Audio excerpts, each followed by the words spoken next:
संतरो क्या बोलूं सर? आज वाला टॉपिक शुरू करो। मानव विकास वाला। हम्म, ठीक है सर, कर। मानव विकास थोड़े ने। कौन सा मानव? अच्छा, चौथा निकले जनसंख्या संगठन। हम्म, हाँ, पिरामिड वाला पढ़ना ना अभी। हाँ हाँ, हम्म। जनसंख्या संगठन। संतरो समझा दोगे सारे जनसंख्या पिरामिड को? सही पढ़ो सर। क्या बात है।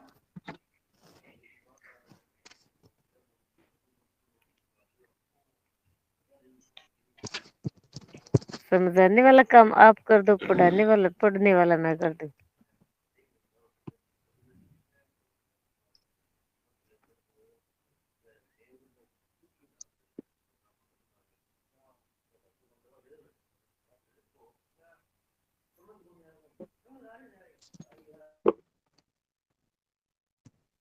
आज का लेसन है जनसंख्या संगठन।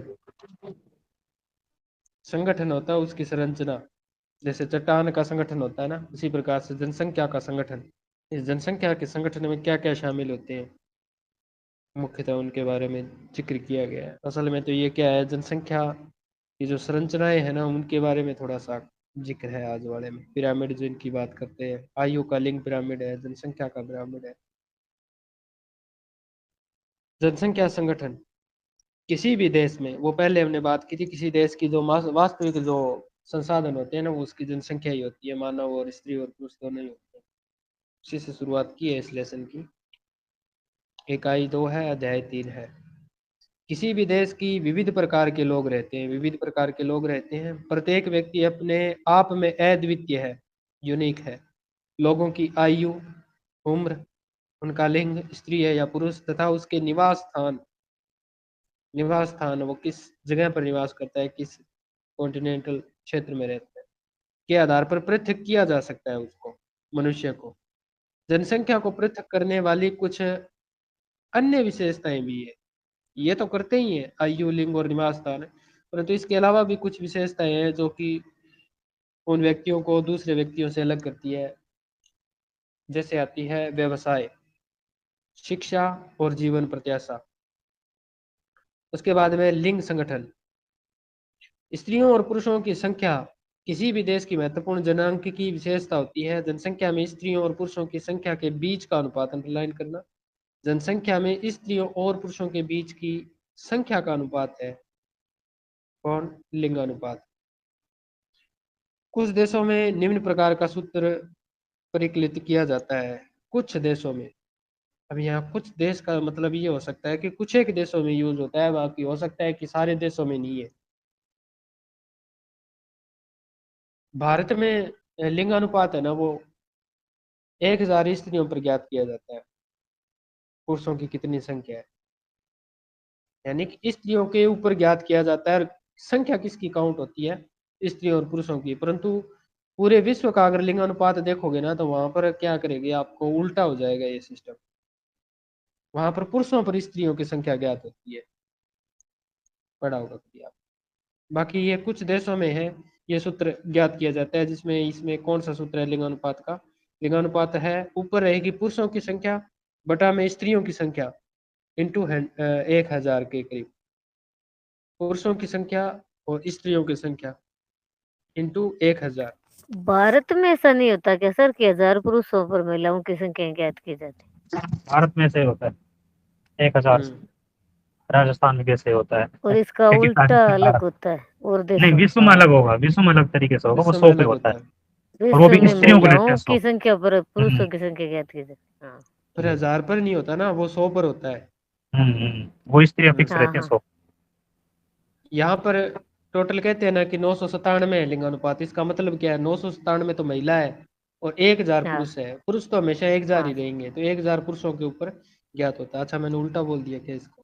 हाँ ठीक है। सर, आपने उल्टा बोल दिया। पुरुष पुरुष और स्त्री की जनसंख्या में, ठीक है ना, तो अथवा प्रति 1000 स्त्रियों पर, ये लिखा भी हुआ है। ये क्वेश्चन आया भी था पिछली बार, जो सीडीआर और सीबीआर जो कल हमने ज्ञात की थी ना, वो क्वेश्चन आया हुआ है सीबीआर और सीडीआर का। तो प्रति 1000 स्त्रियों पर पुरुषों की संख्या का पता चलता है। अब देखो ये उल्टा है, यहाँ पे प्रति 1000 स्त्रियों पर पुरुषों की संख्या, और भारत में क्या है, प्रति 1000 पुरुषों पर स्त्रियों की संख्या। इस लाइन को पढ़ो आप, देखो ध्यान से कि ये उल्टा है भारत से। परंतु इसके बाद में भी ये और कहता है नेक्स्ट लाइन में कि भारत में इस सूत्र का प्रयोग लिंग अनुपात ज्ञात किया जाता है, जैसे स्त्रियों की संख्या, भारत में तो स्त्रियों की संख्या ऊपर रहती है, बटा में क्या होता है पुरुषों की संख्या इंटू 1000, अथवा प्रति 1000 पुरुषों पर स्त्रियों की संख्या, ये भारत है। और वो थे भारत के अलावा अन्य भी देशों में थे। लिंग अनुपात किसी देश में स्त्रियों की स्थिति के संदर्भ में महत्वपूर्ण सूचना देता है, महत्वपूर्ण सूचना देता है कि कितनी वहां पर स्त्री है। जिन देशों में लिंग भेदभाव अनियंत्रित होता है, वहां पर लिंग अनुपात निश्चित रूप से स्त्रियों के प्रतिकूल ही होता है। इस क्षेत्र में स्त्रियों की जो भ्रूण हत्या है तथा स्त्री शिशु, स्त्रियों को मतलब छोटे बच्चे हैं ना, छोटी लड़कियां हैं, वो है स्त्री शिशु हत्या और स्त्रियों के प्रति जो घरेलू हिंसा है ना, की प्रथा भी प्रचलित है, जहां लिंग भेदभाव देखा जाता है। इसका एक कारण है कि इन क्षेत्रों में स्त्रियों की सामाजिक और आर्थिक स्थिति स्तर का निम्न होना है। आपको स्मरण होना चाहिए कि जनसंख्या में अधिक स्त्रियां होने का अर्थ यह नहीं है कि उसका स्तर बेहतर है। यह भी हो सकता है कि पुरुष रोजगार के लिए अन्य क्षेत्रों में प्रवास कर गए हैं। यह भी हो सकता है कि किसी एक क्षेत्र में भी स्त्रियां बहुत ज्यादा है, तो इसका मतलब यह नहीं है कि वहां पर स्त्रियां बहुत ज्यादा ही है। ऐसा भी हो सकता है कि वहां पर बच्चे जितने भी पुरुष थे ना, वो सारे के सारे प्रवास कर गए दूसरे देशों में, तो बाकी बची कौन सी, स्त्रियां बची। उसके बाद में क्या कहता है कि प्राकृतिक लाभ प्रॉफिट बनाम सामाजिक हानि, स्त्रियों और पुरुषों की तुलना में जैविक लाभ प्राप्त है, क्योंकि वे पुरुषों की तुलना में अधिक स्थिति क्योंकि वे पुरुषों की तुलना में अधिक स्थिति स्थापक होती है, कौन, महिलाएं। फिर भी यह लाभ उन सामाजिक हानियों व भेदभाव द्वारा जिन्हें वे अनुभव करती है समाप्त हो जाता है। विश्व की जनसंख्या का औसत लिंगानुपात, विश्व की, भारत की नहीं है, नहीं किसी पर्टिकुलर देश की है, विश्व की है। विश्व की जनसंख्या का औसत लिंगानुपात 1000 स्त्रियों पर 102 पुरुष है, यानी स्त्रियों के ऊपर पुरुषों की बात की गई है। 102 पुरुष है, यानी कि विश्व का अगर आपसे पूछे ना विश्व का अनुपात औसत लिंगानुपात कितना है, तो 102 बताओगे आप। विश्व में उच्चतम लिंगानुपात लाटविया का है, लेटविया में दर्ज किया गया है, सबसे उच्चतम लिंगानुपात है। और लेटविया का जो लिंगानुपात है ना, वो है प्रति 100। अब देखो 100 की बात हो गई यहाँ पे, प्रति 100 की बात हुई है, और विश्व में भी किसकी बात होती है, प्रति 100 की बात होती है। तो थोड़ा सा यहाँ आंकड़ा याद रखना, 1000 वाला तो कुछ एक देशों और भारत में लागू होता है, और विश्व के संदर्भ में 100 से आंकड़ा 100 से तुलना की जाती है। तो विश्व का तो है टोटल तो है 102, वह 102 कौन है, पुरुष है। बाकी सबसे ज्यादा किस देश का है, तो वो है लेटविया का। और लेटविया में 100 स्त्रियों के ऊपर कितने पुरुष हैं, 85। तो अधिक महिला कितनी ज्यादा है, 15 महिला ज्यादा है वहां पे। इसके विपरीत निम्नतम लिंगानुपात है वो संयुक्त अरब अमीरात, यूएई, संयुक्त अरब अमीरात में दर्ज किया गया, जहां पर 100 स्त्रियों पर 311 पुरुष है। बता सकते हो कैसे, जी। जी सर। कैसे है? ये ऐसा होता है कि वहाँ जो अन्य देशों से, खाड़ी देशों में ना सर, काम रोजगार के लिए पुरुष ज्यादा जाते हैं। और अभी हम पहले आप बता रहे थे कि कई कारण हो सकते हैं, ये भी कारण हो सकता है कि प्रवास भी एक कारण, कल भी हम बात कर रहे थे, कहीं जनसंख्या का परिवर्तन होता है। उसी तरीके से लिंग जो अनुपात है, जैसे यहाँ खाड़ी देशों में देखते हैं हम, चाहे इंडिया से देख लो, आसपास के देशों से देख लो, यहाँ से जो पुरुष वर्ग है वो चला जाता है वहाँ काम करने के लिए, तो वहाँ पे पुरुषों की ज्यादा संख्या हो गई, उन पुरुषों को भी वहाँ पे काउंट कर लिया जाएगा।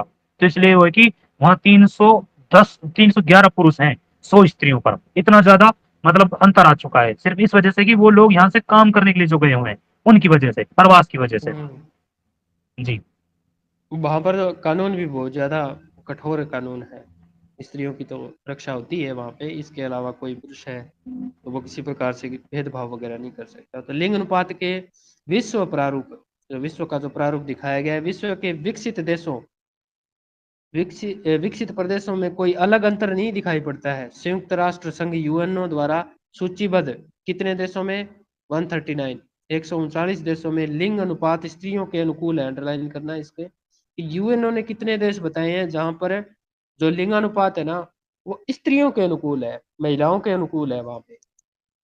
तो 139 है, जबकि 72 देशों में यह प्रतिकूल है, किसके? महिलाओं के, न कि पुरुषों के। 72 देशों में यह प्रतिकूल है महिलाओं के, यूएनओ में, यूएनओ का है ये। सामान्यतः जो एशिया में है लिंग अनुपात निम्न है, एशिया में लिंग अनुपात निम्न है। चीन है, भारत है, सऊदी अरब है, पाकिस्तान है, अफगानिस्तान है जैसे देशों में लिंग अनुपात और भी कम है। दूसरी ओर रूस सहित यूरोप, रूस तो देश का नाम हो गया, यूरोप एक महाद्वीप का नाम हो गया। दूसरी ओर रूस सहित यूरोप, यानी कि यूरोप को काउंट किया गया है, रूस के संपूर्ण भाग को। एक तो यूरोप दो भागों में है, पूर्वी यूरोप है वो एशिया में है, पश्चिमी यूरोप है वो यूरोप में है। तो ये कहता है कि रूस सहित यूरोप के एक बड़े भाग में पुरुष अल्पसंख्यक है, वहां पर पुरुष अल्पसंख्या में आ गए। यूरोप के अनेक देशों में पुरुषों की कमी है, वहां स्त्रियों की बेहतर स्थिति तथा भूतकाल में विश्व के विभिन्न भागों में अत्यधिक पुरुष उत्प्रवास के कारण भी है, अत्यधिक पुरुष उत्प्रवास के कारण भी है। आयु संरचना, लिंग पिरामिड, आयु से संबंधित कौन कौन से हैं? जो बच्चे हैं, पढ़े लिखे हैं, बुजुर्ग हैं, कामकाजी जो महिलाएं हैं, कामकाजी पुरुष हैं, वृद्ध जन हैं, उनके बारे में अच्छा आंकड़ा है, क्वेश्चन आए हुए इससे। आयु संरचना में विभिन्न आयु वर्ग के लोगों द्वारा संख्या में प्रदर्शित करती है, लोगों की संख्या को प्रदर्शित करती है, प्रतिशत को प्रदर्शित नहीं करती, सिर्फ संख्या को प्रदर्शित करती है। किसको किसको प्रदर्शित करती है? किसी आयु को नहीं प्रदर्शित करती, ये आयु के वर्ग को प्रदर्शित करती है। जैसे 5 से 10 का आयु वर्ग, 10 से 20 का आयु वर्ग, 25 से 30 का आयु वर्ग। उसी प्रकार से 15 से 65, कल आपको आरिफ सर ने बताया था कि जो बच्चे होते हैं वो माता पिता पर आश्रित रहते हैं, और बूढ़े भी होते हैं ना, वो भी माता पिता, जो वृद्ध जन होते हैं वो भी सारे आश्रित रहते हैं। तो कामकाजी कौन है, उनके बारे में लिखा गया है। तो जनसंख्या संगठन का एक महत्वपूर्ण सूचक भी है। 15 से लेकर 59 वर्ष की आयु, ये बहुत महत्वपूर्ण है।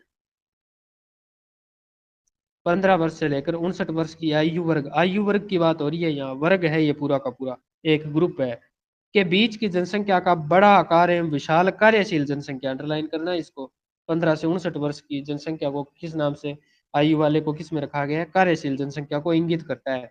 60 वर्ष से अधिक कह रहे थे ना कल सर, कि 60 वर्ष से अधिक होते ही क्या है, बुढ़ापा पेंशन शुरू हो जाती है। फिर वो अधिक आयु वाली जनसंख्या का एक बड़ा अनुपात है उस वृद्ध जनसंख्या को प्रदर्शित करता है 60 प्लस, जिसमें स्वास्थ्य संबंधी सेवाओं के लिए अधिक खर्च की आवश्यकता होती है। तो स्वास्थ्य संबंधी खर्चे किसके ज्यादा होते हैं? 60 से प्लस वालों के। इसी प्रकार यह युवा जनसंख्या, जो जवान वर्ग है, युवा वर्ग के उच्च अनुपात का अर्थ है कि इस प्रदेश में जन्म दर ऊंची है। अगर कहीं पर युवावस्था का उच्च अनुपात है तो उसका अर्थ क्या है? उसका अर्थ है कि यहाँ प्रदेश में जन्म दर है ना वो ऊंची है, वह जनसंख्या ज्यादा है ना वो युवा है। उसके बाद में है आयु लिंग पिरामिड। पहले तो आयु की संरचना थी, अब पिरामिड बनेगा इसका। जनसंख्या की आयु लिंग, आयु व लिंग दो शब्द है। जनसंख्या की आयु व लिंग संरचना, आयु का भी तो है और साथ में लिंग का भी है। यानी कि आयु का मतलब है, आयु तो महिलाओं का अलग होगा, पुरुषों का अलग होगा। एक ही पिरामिड है, वो दो चीजों की जानकारी देगा हमें। किस चीज की जानकारी देगा? आयु और लिंग की जानकारी देगा। आप उसमें आयु भी तो काउंट कर सकते हो कि कितनी आयु के लोग कहाँ कहाँ पर है। इसके अलावा उसी पिरामिड से आप जस्ट उसी पिरामिड से लिंग की भी जानकारी कर सकते हो, महिला कितने हैं और पुरुष कितने हैं। महिला में छोटे बच्चे भी आ जाते हैं, बच्चियां भी आ जाती है, जन्मदात छोटी बच्चियां हैं, वृद्ध पुरुष है वो भी आ जाते हैं, सारे आ जाते हैं इसमें। ऐसा नहीं है कि कोई स्पेशल आयु वर्ग है। बाकी थोड़ा सा ध्यान रखना है आपको, यहाँ पे आपको दिक्कत हो सकती है इस आयु लिंग संरचना शब्द में। तो आयु लिंग पिरामिड है ना, वो आयु लिंग संरचना का अभिप्राय है विभिन्न आयु वर्ग के स्त्रियों और पुरुषों की संख्या से है। अंडरलाइन करना, संख्या को संख्या से है, न कि प्रतिशत से, न कि अनुपात से। अनुपात भी नहीं है, परंतु ये किसकी ज्ञात कर रहा है? संख्या से कर रहा है। जनसंख्या पिरामिड का प्रयोग जनसंख्या की आयु लिंग संरचना को दर्शाने के लिए किया जाता है। ठीक है, परिभाषा में पूछा जा सकता है। अलग अलग आयु पिरामिड देके उसके सामने उसकी परिभाषाएं लिख दे तो पूछ ले, सुमेलित करो इनको। तो ये क्या है, जनसंख्या पिरामिड का प्रयोग होता है ना, वो जनसंख्या की आयु लिंग संरचना को दिखाता है। जनसंख्या पिरामिड, जनसंख्या पिरामिड की आकृति जनसंख्या की विशेषताओं को भी परिलक्षित करती है। आकृति उसकी कैसी आकृति है, जनसंख्या की विशेषताओं को परिलक्षित करती है। प्रत्येक आयु वर्ग, प्रत्येक आयु वर्ग तो 3 हो गए आयु वर्ग, एक तो 0 से लेकर 6 वर्ष का हो गया बाल हो गया, 6 से लेकर 14 वर्ष तक का हो गया, और 15 से लेकर 59 वर्ष का हो गया, 60 से लेकर प्लस हो गए। तो ये आयु वर्ग है कि प्रत्येक आयु वर्ग को, आयु वर्ग में बायां भाग, प्रत्येक आयु वर्ग में, यानी कितने ही आयु वर्ग बने, 6 बने, 7 बने, 15 बने, 20 बने, प्रत्येक में जो बायां भाग होता है ना वो पुरुष के लिए रिजर्व होता है। वो ऐसे नहीं कहते कि अभी शादी के फेरे होते हैं तो पंडित जी कहते हैं कि भी मैं, वो आप मुझे जीवन भर साथ, वो स्त्री अपने पति से वो नियम मांगती है कि क्या वादे मांगती है कि भी मैं आपके दाएं भाग आऊं, इस प्रकार से करके कुछ होता है शायद, कि आपके बाएं भाग आऊं, अगर आप मुझे इस प्रकार की अनुमति दो तो फिर मैं आपके बाएं भाग आऊं, मैं आपके दाएं भाग आऊं, इस प्रकार से कुछ शब्द यूज होते हैं वहां पे। तो देखो यहाँ पे, तो बायां भाग होता है ना वो पुरुष दाएं का बाएं होता के है। चक्कर में ही उलझ जाती है सर फिर वो। आपको ये रखना है, दायां भाग हमेशा किसका होता है, दायां भाग होता है स्त्री और पुरुष का, यानी कि दायां भाग होता है महिला का। भगवान शिव का भी तो है ना, भगवान शिव है अर्धनारीश्वर रूप में पूजे जाते हैं, तो आधा तो पुरुष का शरीर है और आधा महिला का शरीर है। तो इस प्रकार से उसमें आप याद रख सकते हो कि महिला का जो पुरुष के शरीर में जो हिस्सा होता है ना वो उसका दायां होता है, ठीक है ना, तो दायां भाग होता है। और स्त्रियों का दायां भाग स्त्रियों का होता है, और जो प्रत्यक्ष अंडरलाइन करना उसको संख्या नहीं प्रदर्शित करता, वो प्रतिशत प्रदर्शित करता है। इसमें लिखा हुआ है कि प्रत्येक आयु वर्ग में बायां भाग पुरुषों का प्रतिशत प्रतिशत प्रदर्शित करता है, तथा दायां भाग स्त्रियों की प्रतिशत भी प्रदर्शित करता है, संख्या को प्रदर्शित नहीं करता। ऊपर कुछ एक चीजें संख्या को प्रदर्शित कर रही थी, अब यहाँ पर जो पिरामिड के अंदर जो बनेंगे ना वो संख्या को नहीं प्रतिशत को प्रदर्शित करेंगे, क्योंकि उस पिरामिड का नाम ही प्रतिशत के आधार पर रखा जाएगा। देख लो, चाहे कुल जनसंख्या प्रतिशत में और कुल जनसंख्या प्रतिशत में, इस प्रकार से हम बात करेंगे, अलग अलग देशों का अलग अलग होगा। 3.1, 3.2, 3.3 में जनसंख्या पिरामिड के विभिन्न प्रकार दर्शाते हैं। एक है विस्तारित जनसंख्या, बहुत ही महत्वपूर्ण है विस्तारित जनसंख्या पिरामिड। विस्तारित जनसंख्या, नाइजीरिया अफ्रीका देश का है, नाइजीरिया नाइजर देश है, पाम ऑयल वाली, हाँ नाइजर अफ्रीका का ही है। नाइजीरिया का आयु लिंग जो पिरामिड है ना, जैसा कि आप देख सकते हैं कि विस्तृत आकार वाला है, अंडरलाइन विस्तृत आकार वाला है, और त्रिभुजाकार पिरामिड है। किसका, नाइजीरिया का।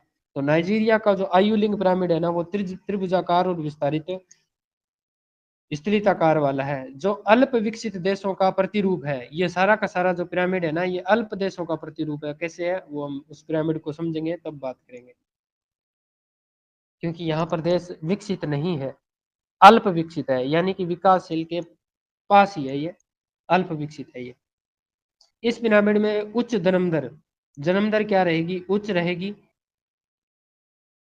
उच्च जन्म दर के कारण निम्न आयु वर्गों में विशाल जनसंख्या पाई जाती है, निम्न आयु वर्गों में विशाल जनसंख्या पाई जाती है। निम्न आयु वर्ग कौन से होते हैं, छोटे बच्चों वाले, 1 वर्ष 2 वर्ष 3 वर्ष, ये निम्न आयु वर्ग है।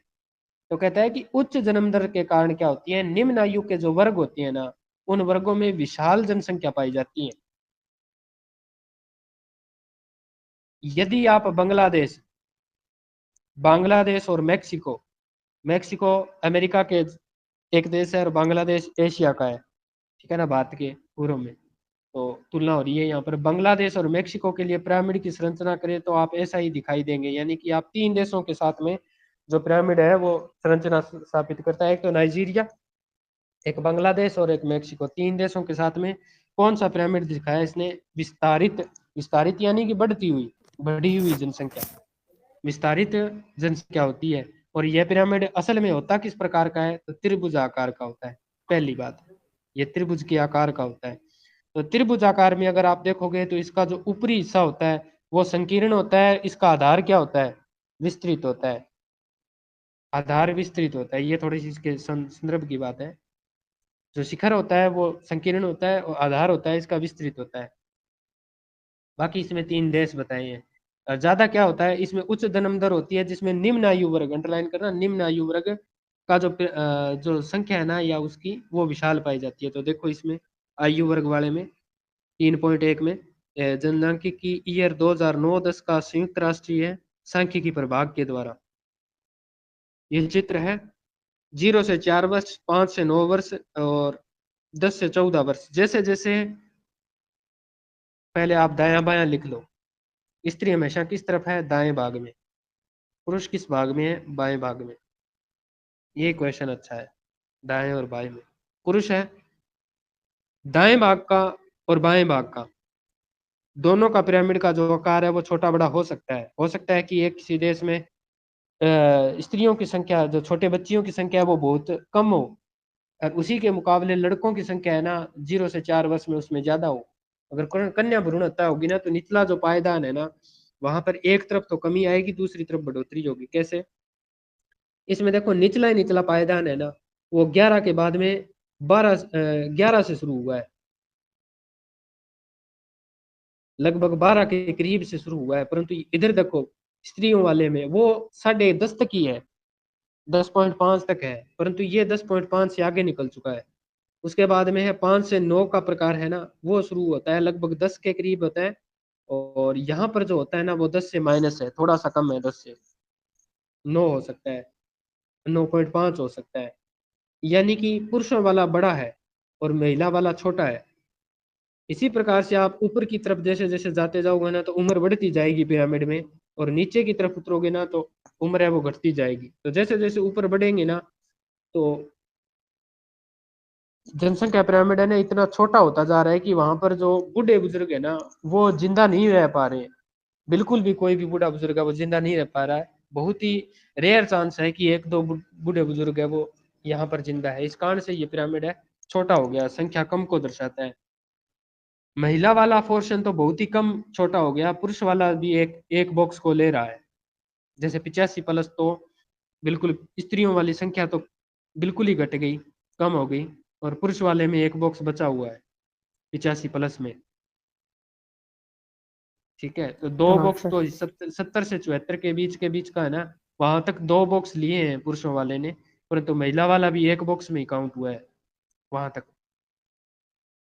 तो ये थोड़ा सा ध्यान रखना है कि महिलाओं की संख्या नाइजीरिया, बांग्लादेश और मेक्सिको में महिलाओं की संख्या है ना वो पुरुषों से कम है। पहली बात तो ये है, ऑथेंटिक है। उसके बाद में इसका आधार विस्तृत है और इसका जो सर्वोच्च ऊपरी बिंदु है ना वो संकीर्ण है। दाएं भाग में स्त्रियां हैं और बाएं भाग में पुरुष है। ये तो सभी पिरामिडों पर लागू होगा। ये नाइजीरिया का है, स्पेशल नाइजीरिया का है। अफ्रीका देश का एकमात्र देश है जिसमें सबसे ज्यादा जनसंख्या वृद्धि दर पाई जाती है, और सबसे ज्यादा जनसंख्या वाला देश है नाइजीरिया। नाइजर देश है, नाइजर देश में है नाइजर नदी, उसे पाम ऑयल की नदी कहते हैं क्योंकि उससे पाम ऑयल का उत्पादन नहीं, पाम ऑयल का व्यापार किया जाता है उस नदी से, इस कारण उसे पाम ऑयल की नदी कहती है। उसके बाद में स्थिर जनसंख्या। अब देखो नाम से ही है कि जनसंख्या क्या हो गई, स्थिर हो गई। स्थिर जनसंख्या उन देशों में स्थिर संख्या होगी जिन्होंने परिवार नियोजन कर लिया है। परिवार नियोजन कर लिया है, जनसंख्या के जो बढ़ते प्रभाव हैं या जनसंख्या के बढ़ने से क्या है कि जो दुष्परिणाम आने थे उसको कुछ ना कुछ उसने 2 बच्चों पर है, 3 बच्चों पर है, 1 बच्चों पर है। जैसे जापान है, चाइना है, वहां पर 1 बच्चों पर, 2 बच्चों पर। ऑस्ट्रेलिया है वहां पर भी। तो बच्चों की संख्या पर वहां पर कुछ न कुछ पाबंदियां लगाई गई है। तो इस कारण से क्या है, उनकी जो पिरामिड है ना वो स्थिर हो गया है। उसी के आधार पर क्या है, स्थिर जनसंख्या। स्थिर जनसंख्या पिरामिड ऊपर वाले था विस्तारित, यानी कि बढ़ती हुई जनसंख्या, वहां पर कोई रोक टोक नहीं थी। उसके बाद में ऑस्ट्रेलिया का यह है आयु और लिंग पिरामिड। आयु भी काउंट होगी इसमें और लिंग भी काउंट हो रहा है, एक तरफ पुरुष है एक तरफ महिला है। आयु भी काउंट हो रही है, 0 से 4, 5 से 9, 10 से 14, 15 से 19। पिरामिड घंटी के आकार का, अंडरलाइन करना बहुत ही महत्वपूर्ण है, क्वेश्चन इतना ही महत्वपूर्ण है ये। ऑस्ट्रेलिया की आकृति कैसी है, पिरामिड में, आईयू लिंक पिरामिड में घंटी के आकार का है वो। ठीक है, जो शीर्ष की ओर शुंडाकार है। अब देखो पहले जो नाइजीरिया वाला था ना, तो वो शीर्ष उसका क्या था, नुकीला था, परंतु संकीर्ण। ये क्या है, इसका शीर्ष शुंडाकार है। शुंडाकार, जैसे हाथी की सूंड होती है ना, उस प्रकार से शुंडाकार है, यानी कि बिल्कुल नुकीला नहीं है, वहां से ऊपर से भी कुछ मुड़ा हुआ है। पहले भी घंटी को आपने देखा होगा मंदिरों वाली घंटी के बारे में, तो उस प्रकार से तो शुंडाकार होता है। यह दर्शाता है कि जन्म दर, जो जन्म की दर है इस ऑस्ट्रेलिया में, जन्म दर और मृत्यु दर लगभग समान ही है।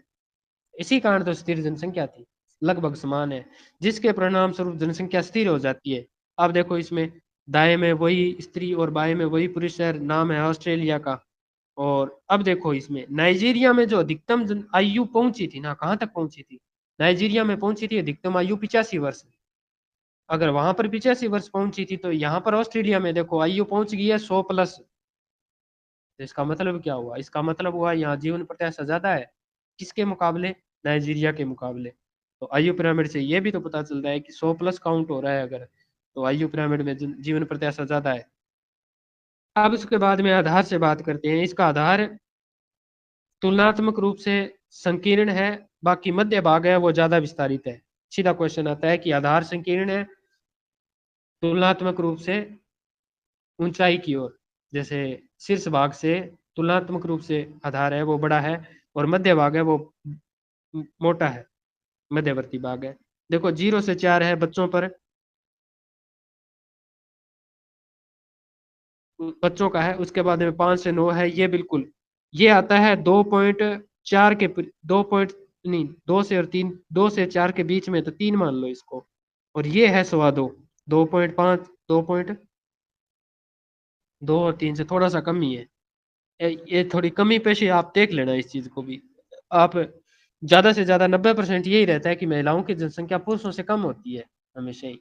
पर कुछ एक देश होंगे शायद जहाँ पे सबसे ज्यादा है, जैसे लाटविया में है, लाटविया में सबसे ज्यादा है, वो अलग है उसका पिरामिड। तो यहाँ पर लाटविया में क्या हो जाएगा, महिला वाला जो ग्राफ है ना वो बड़ा होता चला जाएगा और पुरुषों वाला छोटा हो जाएगा, बस थोड़ा सा कि इतना ही है, बाकी तो सारे सेम से ही है। अब इसमें अंडरलाइन करना एक आप तो करना 30 से 34 वर्ग को, 30 से 34 वर्ग को, और दूसरा अंडरलाइन करना 55 से 59 को। ये दो जो आयु वर्ग है ना सबसे ज्यादा है ऑस्ट्रेलिया में। अगर आपसे पूछे कि युवा वर्ग में सबसे ज्यादा कौन से कितने वर्ष के आयु के लोग हैं, तो वो है 30 से 34 वर्ष के। क्योंकि आपको एक और समस्या का पता है कि जैसे जैसे बच्चे बड़े होते हैं, बच्चे बड़े होने के बाद में अपराध भी तो बढ़ते हैं। अपराध प्रवृत्ति के कारण क्या है कि पढ़ाई में टेंशन वगैरह, जिससे क्या है कि वो ज्यादातर है सुसाइड वगैरह के मामले भी ज्यादा देखने को मिलते हैं। तो थोड़ा सा तो वो 55 बड़े से देशों में, 59 भी ज्यादा नहीं है कैसे? हाँ तो यही तो बताया था ना मैंने, दो आकार बताए थे, 30 से 34 और 55 से 59 के बारे में हाँ, 30 दो बताए 34 थे। से भी ज्यादा महिलाएं 55 59 में। हाँ ये भी थोड़ा काउंट कर लेना, महिलाएं हैं वो 55 से 59 के बीच में ज्यादा महिलाएं हैं। बाकी तो न्यूनतम और अधिकतम का थोड़ा सा ऊपर देख लेना, बाकी अधिकतम वाला ये है ही। बाकी न्यूनतम तो ऊपर की तरफ ही रहेगा, वृद्ध जन रहेंगे 100+ है, वो काउंटिंग पूरे देश में ही शायद 1 2 2 4 5 7 जितने भी होंगे। बाकी एक और समस्या है यहाँ पे, आप देखो ऊपर की तरफ से तीसरा ग्राफ देखो, तीसरे ग्राफ में पुरुषों का एक ग्राफ दिखाई देता है, परंतु वहां महिला का 3 ग्राफ दिखाई देते हैं वहां पे। उससे नीचे है पुरुषों के 3 ग्राफ दिखाई देते हैं, परंतु उसी के समांतर महिलाओं के 5 ग्राफ दिखाई देते हैं, 5 से ज्यादा ग्राफ दिखाई देते हैं। देख रहे हो या नहीं देख रहे इस चीज को? तो कहने देख का रहे हैं मतलब सर। क्या है, ऑस्ट्रेलिया में जैसे जैसे उम्र बढ़ती है ना, तो महिलाओं की संख्या ज्यादा है पुरुषों की तुलना में। हम्म। परंतु अन्य देशों में जो इस प्रकार का पिरामिड की संरचना रहेगी वो थोड़ी सी उल्ट रहेगी, पुरुषों की ज्यादा है। ठीक है, आप इस ग्राफ को बड़े बड़े रूप में देखोगे ना, तो आपको महिलाओं वाला ग्राफ है ना वो बड़ा दिखाई देगा। आप थोड़ा सा तुलनात्मक रूप से देखोगे ना, तो आपको महिला वाला ग्राफ है ना वो बड़ा हुआ दिखाई देगा। ठीक है, तो नाइजीरिया वाले में तो ऐसे कह सकते हैं कि जैसे ऊपर की ओर बढ़ने पर घटती दर से घटते जाते हैं, तो इसमें क्या होता है, इसमें असमान, क्योंकि इसमें जनसंख्या पर नियंत्रण पा लिया गया है। तीसरा है ह्रासमान। ह्रासमान किस चीज का ह्रास हो रहा है? मृत्यु के ऊपर ह्रास हो रहा है या जन्म दर पर ह्रास हो रहा है, तो उसमें बात करते हैं ह्रासमान जनसंख्या। ह्रासमान जैसे ही जनसंख्या आती है तो नाम जापान का आएगा, जो विकसित राष्ट्र है, जो विकसित हो चुके हैं। जैसे सारे के सारे यूरोप के सारे ही देश आते हैं, एक दो देशों को छोड़कर जो एशियन कंट्री के साथ में लगते हैं, बाकी सारे ही देशों का ह्रासमान है। मुख्यतः जापान आता है। इस पिरामिड का जो आधार है वो संकीर्ण है।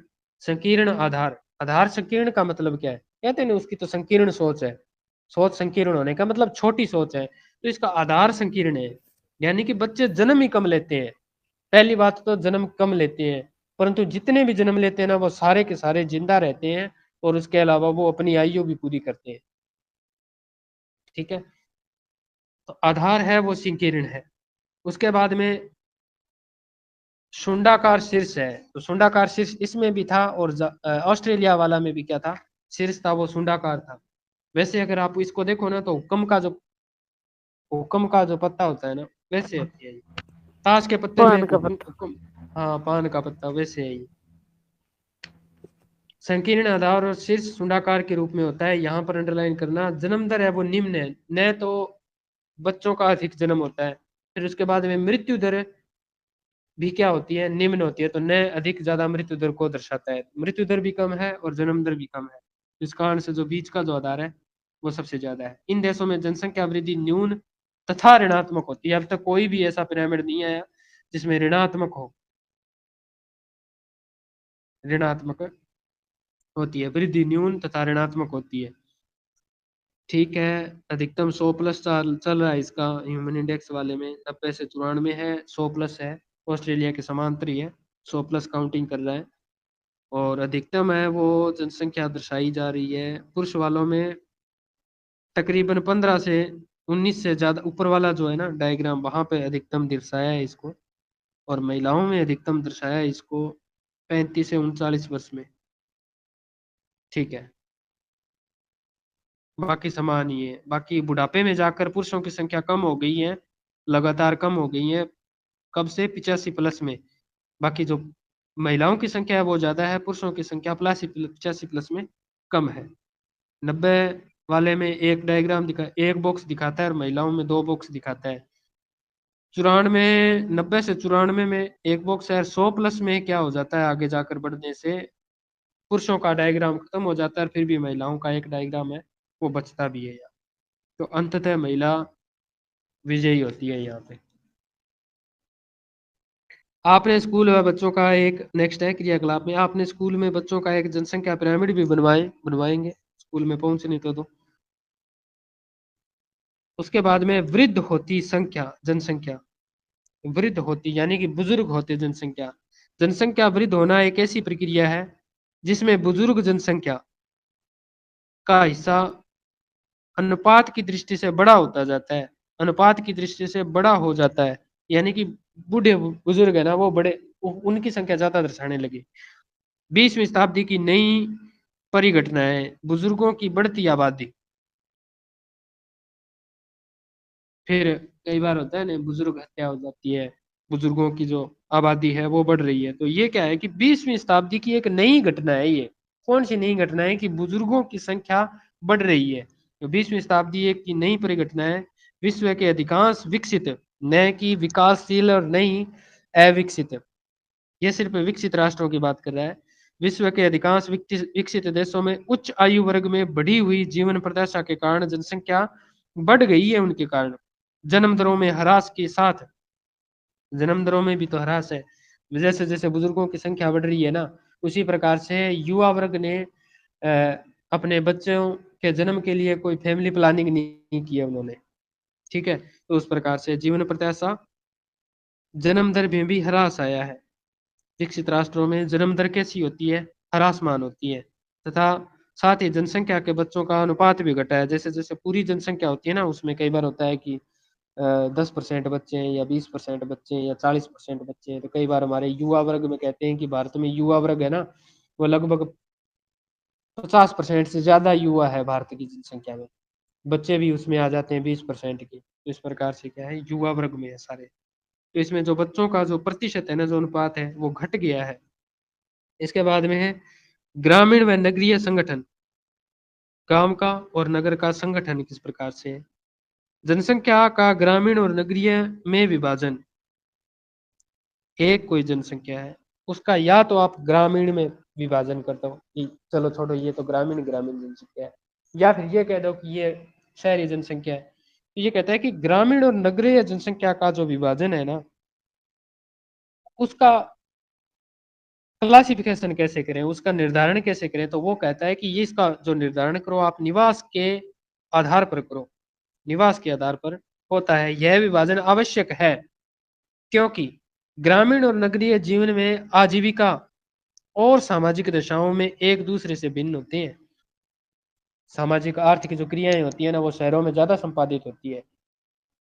गांव के जितने भी व्यक्ति होते हैं उसमें ज्यादा जितने रोजगार होते हैं वो गांव से शहरों की ओर पलायन करते हैं। तो वो शहर होते हैं ना, वो रोजगार का संकेंद्रण होता है, विभिन्न होते हैं। तो ग्रामीण और नगरीय क्षेत्रों में आयु लिंग संगठन, व्यवसायिक संरचना, जनसंख्या का घनत्व तथा विकास के स्तर अलग अलग होते हैं। शहर में अलग होंगे, गांव में अलग होंगे। जनसंख्या का संगठन अलग होगा, व्यवसायिक संरचना अलग होगी, जनसंख्या का घनत्व भी अलग होगा। शहरों में ज्यादा होगा, एक ही मोहल्ले में बहुत सारी जनसंख्या निवास करेगी। गाँव में पूरे मोहल्ले में 2 ही घर होंगे, बड़े बड़े घर होंगे, ठीक है ना, आधा आधा बीघा में फैले हुए घर होंगे, और उतने में आधा का आधा पूरा का पूरा कॉलोनी बस जाती है शहरों में। उस प्रकार से यद्यपि ग्रामीण और नगरीय जनसंख्या में अंतर के कारण मापदंड एक देश से दूसरे देश में भिन्न होती है। हाँ, उसके सामाजिक दशा है एक देश और दूसरे देश में भी भिन्न होती है। सामान्य रूप से ग्रामीण क्षेत्र वे होते हैं, कौन से होते हैं, जिनमें लोग प्राथमिक क्रिया में संलग्न होते हैं। अंडरलाइन कर लेना, इस चीजों को लाइन कर लेना। वो ग्रामीण को परिभाषित करवाएगा आपसे और इसकी तुलना करेगा शहरों से कि भी वो लोग हैं जो द्वितीयक कार्यों में संलग्न होते हैं, तृतीयक कार्यों में संलग्न होते हैं। तो ग्राम में क्या होते हैं, प्राथमिक क्रियाओं में संलग्न होते हैं। प्राथमिक क्रिया कौन कौन सी होती है, अखेट है, पशुपालन है, ठीक है ना, छोटे कुटीर उद्योग है। तो इस प्रकार के छोटे छोटे जो काम है गांव से संबंधित है, कृषि है, पशुपालन है, तो ये सारे प्राथमिक उद्योग है, प्राथमिक क्रियाओं में संलग्न होते हैं। और नगरीय क्षेत्र में वे होते हैं जिनमें अधिकांश कार्य संख्या गैर प्राथमिक, यानी कि प्राथमिक में जो शामिल होते हैं ना, उसके अलावा सारे ही द्वितीयक है, तृतीयक है, चतुर्थक है, पंचमक है। गैर प्राथमिक यानी कि तुलना प्राथमिक से की है इसने, ऐसा नहीं कहा है कि द्वितीयक में होंगे। हाँ, द्वितीयक उद्योगों में भी हो सकते हैं, क्योंकि द्वितीयक तो प्राथमिक उद्योगों पर ही तो स्थापित द्वितीयक होते हैं। और तृतीयक होते हैं सेवा क्षेत्र, तो सेवाएं भी हो सकती है, हो सकता है होटल है, मैनेजमेंट है, ठीक है ना, तो अलग अलग। तो ये कहता है कि गैर प्राथमिक क्रियाओं में संलग्न होते हैं कौन, शहरी वाले। चित्र 3.4 में, चित्र 3.4 में यह चुने हुए देशों की ग्रामीण जनसंख्या और नगरीय जनसंख्या लिंग का संगठन को दर्शाता है। नाम है कनाडा और फिनलैंड। जैसे पश्चिमी यूरोपीय देशों में ग्रामीण और नगरीय लिंग अनुपात में अंतर अफ्रीकी और एशियाई देशों के क्रमशः जिम्बाब्वे और नेपाल के ग्रामीण और नगरीय लिंगानुपात में के विपरीत है। यानी कि इसने थोड़ी सी तुलना की है, बाकी तो कोई देशों से संबंधित कोई महत्वपूर्ण नाम नहीं है। बाकी तो विकसित और अविकसित राष्ट्रों के बीच में तुलना की है। जिम्बाब्वे और नेपाल है, ग्रामीण है उसका, जैसे जिम्बाब्वे का ग्रामीण है और जिम्बाब्वे का नगरीय है। उसके अलावा नेपाल का ग्रामीण है और नेपाल का ग्रामीण है। ये लिंग अनुपात विपरीत होते हैं। उसके बाद में पश्चिमी देशों में ग्रामीण क्षेत्रों में, पश्चिमी देश कौन से हैं, जो भारत से पश्चिम में है, सारे के सारे यूरोपियन कंट्री, अमेरिका, दक्षिणी अमेरिका, जितने भी है। तो पश्चिमी देशों में ग्रामीण क्षेत्रों में स्त्रियों की अपेक्षा पुरुषों की संख्या है ना, वो अधिक है। जबकि नगरीय क्षेत्रों में, ये तो ग्रामीण की बात होगी, जबकि नगरीय क्षेत्रों में स्त्रियों की संख्या पुरुषों की अपेक्षा अधिक है। नेपाल, पाकिस्तान, अब देखो नेपाल तो विकसित राष्ट्र है और पाकिस्तान है, ये तो विकसित राष्ट्रों की श्रेणी में मतलब विकासशील है। उसके बाद में भारत, नेपाल पाकिस्तान और भारत जैसे देशों में स्थितियां है ना वो इसके विपरीत है। किसके विपरीत है कि गाँव में महिला का अनुपात ज्यादा है या पुरुषों का अनुपात है, शहरों में पुरुषों का अनुपात है या फिर ज्यादा है। तो इस प्रकार की विपरीत प्रगतियां देखने को मिलती है। नगरीय क्षेत्रों में रोजगार, ये तो महत्वपूर्ण है। नगरीय क्षेत्रों में रोजगार के अवसरों की अधिक संभावनाएं होती है, जिसके कारण ग्रामीण क्षेत्रों से महिलाओं का आगमन के परिणाम स्वरूप परिणाम स्वरूप कहाँ, यूरोप। ऐसा भारत में नहीं देखा जाता कि नगरीय लोगों में ग्रामीण महिलाएं पहुंच गई है, नहीं। ये यूरोप की बात कर रहा है, यूरोप, कनाडा और संयुक्त राज्य अमेरिका, 3 देशों का नाम लिया है। यूरोप पूरे महाद्वीप की बात की है, उसके बाद में कनाडा की बात की है, और संयुक्त राज्य अमेरिका में वहां पर जो महिलाएं हैं ना वो शहरों की ओर पलायन करती है। किस लिए? रोजगार की तलाश में, ग्रामीण क्षेत्रों से। तो संयुक्त राज्य अमेरिका के नगरीय क्षेत्रों में महिलाओं की अधिकता है। कल आरिफ सर ने भी बताया था आपको ये जनसंख्या के एक संगठन में। कृषि की इन विकसित कृषि कृषि भी इन विकसित देशों में अत्यधिक मशीनीकृत है। विकासशील देशों में क्या प्राथमिक व्यवसाय होते नहीं है? होते हैं, परंतु उन प्राथमिक व्यवसायों को करने वाला ना, वर्तमान में भारत में तो प्राथमिक व्यवसायों को करने वाला मनुष्य खुद है। क्योंकि जनसंख्या का दबाव ज्यादा है तो मनुष्य खुद सोचता है कि अपने परिवार से ही करवा लें। परंतु वहां पर क्या होती है, वहां पर विकसित देशों में जो कृषि होते हैं ना वो मशीनीकृत ज्यादा है, अत्याधुनिक ज्यादा है। यह लगभग पुरुष प्रधान व्यवसाय है। पुरुष प्रधान व्यवसाय है कौन सा? कृषि। किन देशों में? विकसित देशों में पुरुष प्रधान व्यवसाय है। इसके विपरीत एशिया के नगरीय क्षेत्रों में पुरुष प्रधान प्रवास के कारण लिंग अनुपात में भी पुरुषों के अनुकूल है। उल्लेखनीय है कि भारत जैसे देशों में ग्रामीण क्षेत्रों के कृषि कार्य में महिलाओं की सहभागिता काफी ऊंची है। ये भी बताया था आरिफ सर ने कि भारत जैसे देशों में जो महिलाएं होती है ना वो कृषि कार्य करती है ज्यादातर, और पुरुष कहाँ प्रवास करते हैं? शहरों की ओर, काम धंधे के लिए। और राजस्थान में वो गीत गीत भी आते हैं, मेरा पिया गया परदेस और इस प्रकार से, वो वहां से आएंगे फलाना ढिमका। तो नगरों में आवास की कमी है। नगरों में आवास की कमी है, रहन सहन उच्च लागत है, रोजगार के अवसरों की कमी है और सुरक्षा की भी कमी है। कहाँ? ग्रामीण क्षेत्रों। महिलाओं के गांव से नगरीय क्षेत्रों में प्रवास को रोकते हैं। कौन कौन से? रहन सहन का है, उच्च लागत है, रोजगार के अवसर है, रोजगार के अवसर के अलावा सुरक्षा की कमियां भी है। इसके अलावा उनको जो मेहनताना मिलता है, उनको जो पगार मिलती है उसमें भी भेदभाव है, महिला को अलग है, पुरुषों को अलग है। फिर उनके लिए अलग बैठने की, खाने पीने की जो व्यवस्थाएं हैं, उनका रहन सहन है तो वो थोड़ा सा पुरुषों के मुकाबले अलग होता है। तो इस कारण से क्या है कि कोई कंपनी वगैरह होती है तो वो उनके हिसाब से रखते हैं। फिर भी तभी तो इस प्रकार से भारतीय संविधान में किया गया है कि अलग अलग नौकरियों में महिलाओं को इतने प्रतिशत आरक्षण है, इतने प्रति आरक्षण है। तो वो थोड़ा संवैधानिक प्रावधान किए गए हैं वैसे भारत वाले क्षेत्र में। उसके बाद में साक्षरता, ये सबसे ज्यादा सबकी मूल जड़ है ना सारी समस्याओं की, यही है कि साक्षर न होना। अगर शिक्षित व्यक्ति होता है ना वो तो कहीं ना कहीं एडजस्ट हो जाता है, वो कर लेता है, पुराने विचारों को और नए विचारों को साथ में एडजस्ट कर लेता है। परंतु अशिक्षा होती है ना वो सभी चीजों का समस्या के रूप में देखी जाती है। किसी भी देश में साक्षर जो पढ़ा लिखा है का अनुपात उसके सामाजिक आर्थिक विकास का सूचकांक होता है। यानी कि सामाजिक विकास भी दिखाई देगा वहां पर, आर्थिक विकास भी दिखाई देगा, दो विकास दिखाई देंगे साक्षरता से। क्योंकि इसमें रहन सहन का स्तर सुधर जाता है, महिलाओं की सामाजिक स्थिति है वो सुधर जाती है, शैक्षणिक जो सुविधाएं होती है वो सुधर जाती है, उपलब्ध हो जाती है। सरकार की जो नीतियां होती है ना उनका पता चलता है इनसे कि क्या क्या उन्होंने यहाँ की जनता के लिए क्या कुछ किया है। आर्थिक विकास का स्तर, किसका? आर्थिक विकास का जो स्तर है ना वो साक्षरता के कारण एवं परिणाम दोनों ही है। भारत में साक्षरता, अंडरलाइन करना इस चीज को, यहाँ से प्रश्न, पहला प्रश्न है, स्टार लगा देना इसको। भारत में साक्षरता दर 7 वर्ष से अधिक वाले, 7 वर्ष भी काउंट है उसमें, 7 वर्ष से अधिक या फिर नहीं है? साक्षरता 7 वर्ष से अधिक आयु वाले जनसंख्या के उस प्रतिशत को सूचित करता है। किसको सूचित करता है? प्रतिशत को सूचित करता है कि जो पढ़ा लिखा है। 7 वर्ष से अधिक यानी कि 7 वर्ष और 6 माह का बालक है, तो क्या वो साक्षर है या असाक्षर है? 7 वर्ष तो है साक्षर सर की यहाँ पे। परिभाषा यही है सर, 7 वर्ष से अधिक आयु का जो भी होगा ना, वो कोई भी साक्षर मतलब पढ़ लिख सकता है वो। नहीं नहीं, पढ़ लिख नहीं, वो पढ़ लिख तो सकता है, 4 वो साल का है भी या बच्चा, नहीं है, 5। पढ़ा लिखा है या नहीं है, 7 से काउंटिंग कर हाँ, लेते हैं। जब भारत सरकार जनसंख्या सेंसस में जब जनसंख्या के साक्षरता के आंकड़े जारी करता है ना, तब उसमें ये पूछता है कि किस जनसंख्या तक के बच्चों को शामिल करें इसमें।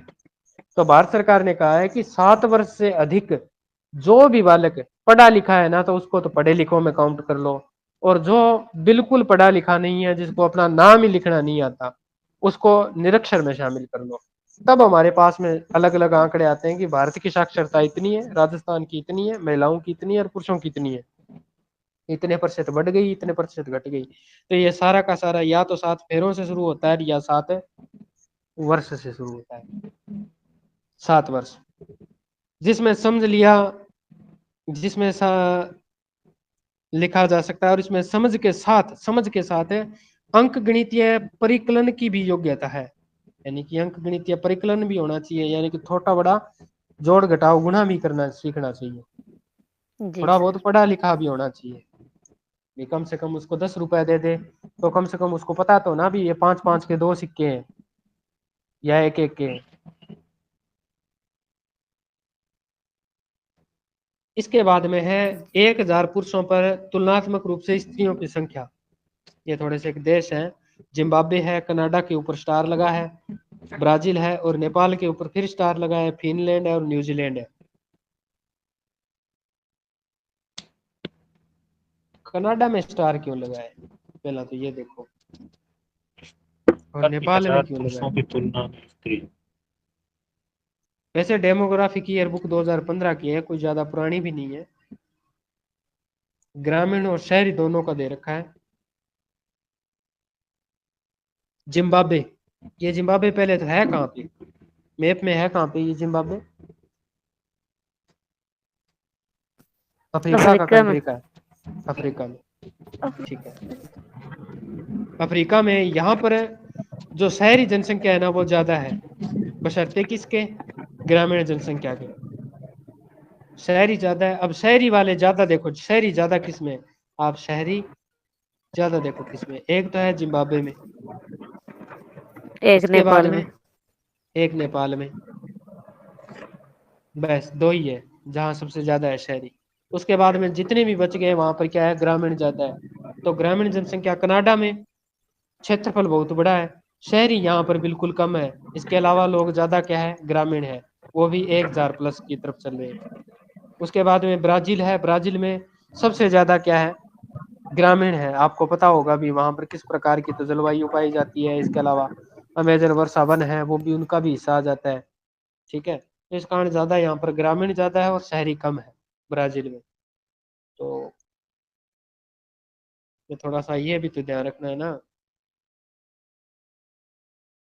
ग्रामीण और नगरीय। चलो, उसमें तो एक तो था त्रिभुजाकार, जब आयु लिंग पिरामिड पढ़े थे वो था त्रिभुजाकार। उसके अलावा घंटी के आकार का शुंडाकार है, और इस प्रकार के हमने देखा था, पान के पत्ते जैसा। पर यहाँ पर ग्रामीण और नगरीय लिंग घटक है, ये संगठक है, ग्रामीण और नगरीय। तो ग्रामीण और नगरीय में क्या बनते हैं, ब्लॉक्स बनते हैं शायद। इनको क्या कहते हैं, आरेख बोलते हैं या क्या बोलते हैं, पाई चार्ट बोलते हैं इनको। अगर आपसे सीधा क्वेश्चन पूछ ले कि विश्व में ग्रामीण और नगरीय जनसंख्या का पिरामिड कैसा बनता है, जो संगठन है, पाई चार्ट। पाई चार्ट में ही हो सकता है। इसमें ये समझाना क्या क्वेश्चन चाहता आया है, मेरे था को तो सर, ये समझ पाई में नहीं। चार्ट वाले था। इस डायग्राम से समझाना क्या चाहता है, मेरे को तो ये नहीं समझ में आया। जिम्बाब्वे इसमें अफ्रीका का, प्रत्येक हजार कनाडा। पुरुषों की तुलना में स्त्री है। सुनो सुनो, इसमें स्त्रियों की प्रत्येक दर पुरुषों की तुलना में स्त्री हैं गांवों और शहरों में। स्त्री, हाँ, गांव और शहरों में।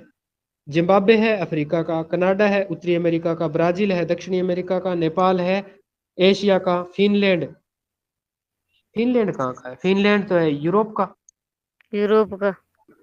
और न्यूजीलैंड है ऑस्ट्रेलिया के नीचे वाला। तो इसका मतलब है अभी 1 2 3 4 5 6, ये अलग अलग महाद्वीपों के बड़े बड़े क्षेत्र हैं जो सर्वोच्च को काउंट करते हैं। पहली बात तो ये होना चाहिए मेरे हिसाब से। जहां पर ग्रामीण लिंगानुपात ज्यादा है ना, तो वो तो है कनाडा, ब्राजील, फिनलैंड और न्यूजीलैंड। यहाँ पर तो ग्रामीण है वो ज्यादा है लिंगानुपात, और शहरी लिंगानुपात है ना वो सबसे ज्यादा है जिम्बाब्वे और नेपाल में। चलो कुछ करते हैं इसके बारे में। उसके बाद में व्यवसायिक संरचना, व्यवसाय किस किस प्रकार से कितने कितने क्षेत्र में। कल हमने पढ़ा था कार्यशील जनसंख्या, आज ही पढ़ा है, कल क्या पढ़ा था, कार्यशील जनसंख्या है वो 15 से 59 वर्ष आयु वर्ग का जो आयु का वर्ग है, उसमें स्त्री और पुरुष दोनों ही शामिल आते हैं। कृषि जो संलग्न किस्म है, कृषि में, वानिकी में, मत्स्य में, विनिर्माण में, उद्योगों में। विनिर्माण और निर्माण अलग होते हैं। निर्माण में, व्यवसायिक में, परिवहन सेवाओं में, संचार के सेवाओं में तथा अन्य अवर्गीकृत सेवाओं में जैसे व्यवसायों में भाग लेते हैं। कौन?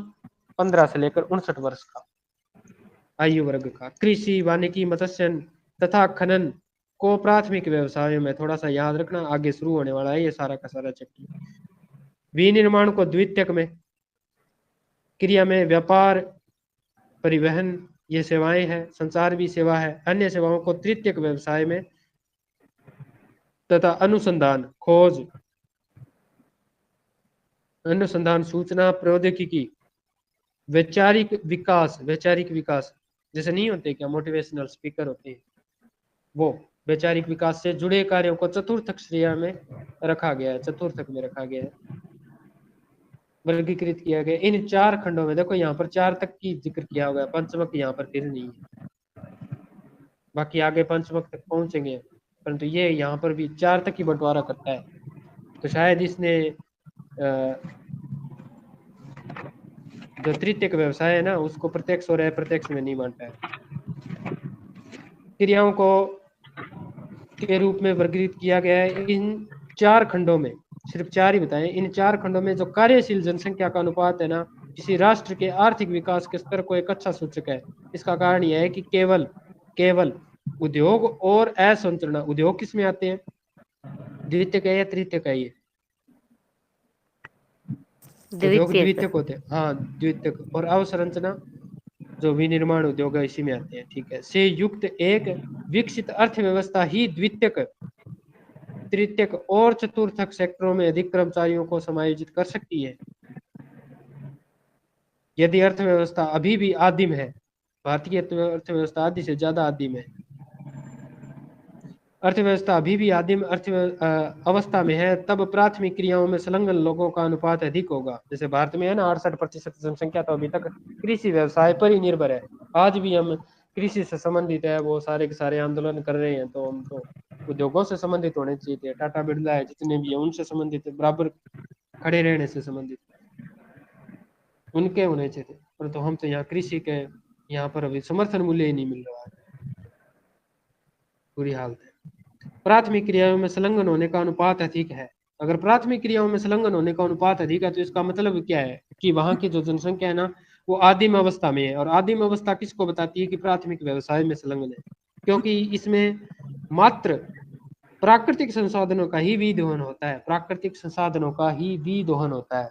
यानी प्राथमिक व्यवसाय करता क्या है, कंदमूल, फल सब्जियां, जितने भी फसलें उगाता है, और किससे अटैच रहता है, प्रकृति से रहता है। परंतु एक मशीनरी निर्माण उद्योग ने क्या किया, जैसे टेस्ला कंपनी है, तो टेस्ला कंपनी ने सैटेलाइट बनाए, तो उसने टंगस्टन है, इसके अलावा जितने भी खनिज संसाधन थे, टाइटेनियम थे, यूरेनियम थे, उससे एक नया ही चीज बनाया। तो वो क्या है, यांत्रिकी हो जाता है, तो वो प्रकृति से किसी प्रकार का संबंध नहीं रखता। ठीक है भाई, पाठ पूरा। निम्न में से क्वेश्चन है, निम्न में से किसने संयुक्त राज्य अमीरात यूएई के लिंग संयुक्त अनुपात अरब में निम्न संयुक्त अरब अमीरात के लिंग अनुपात को निम्न किया है, कम किया है? किसने?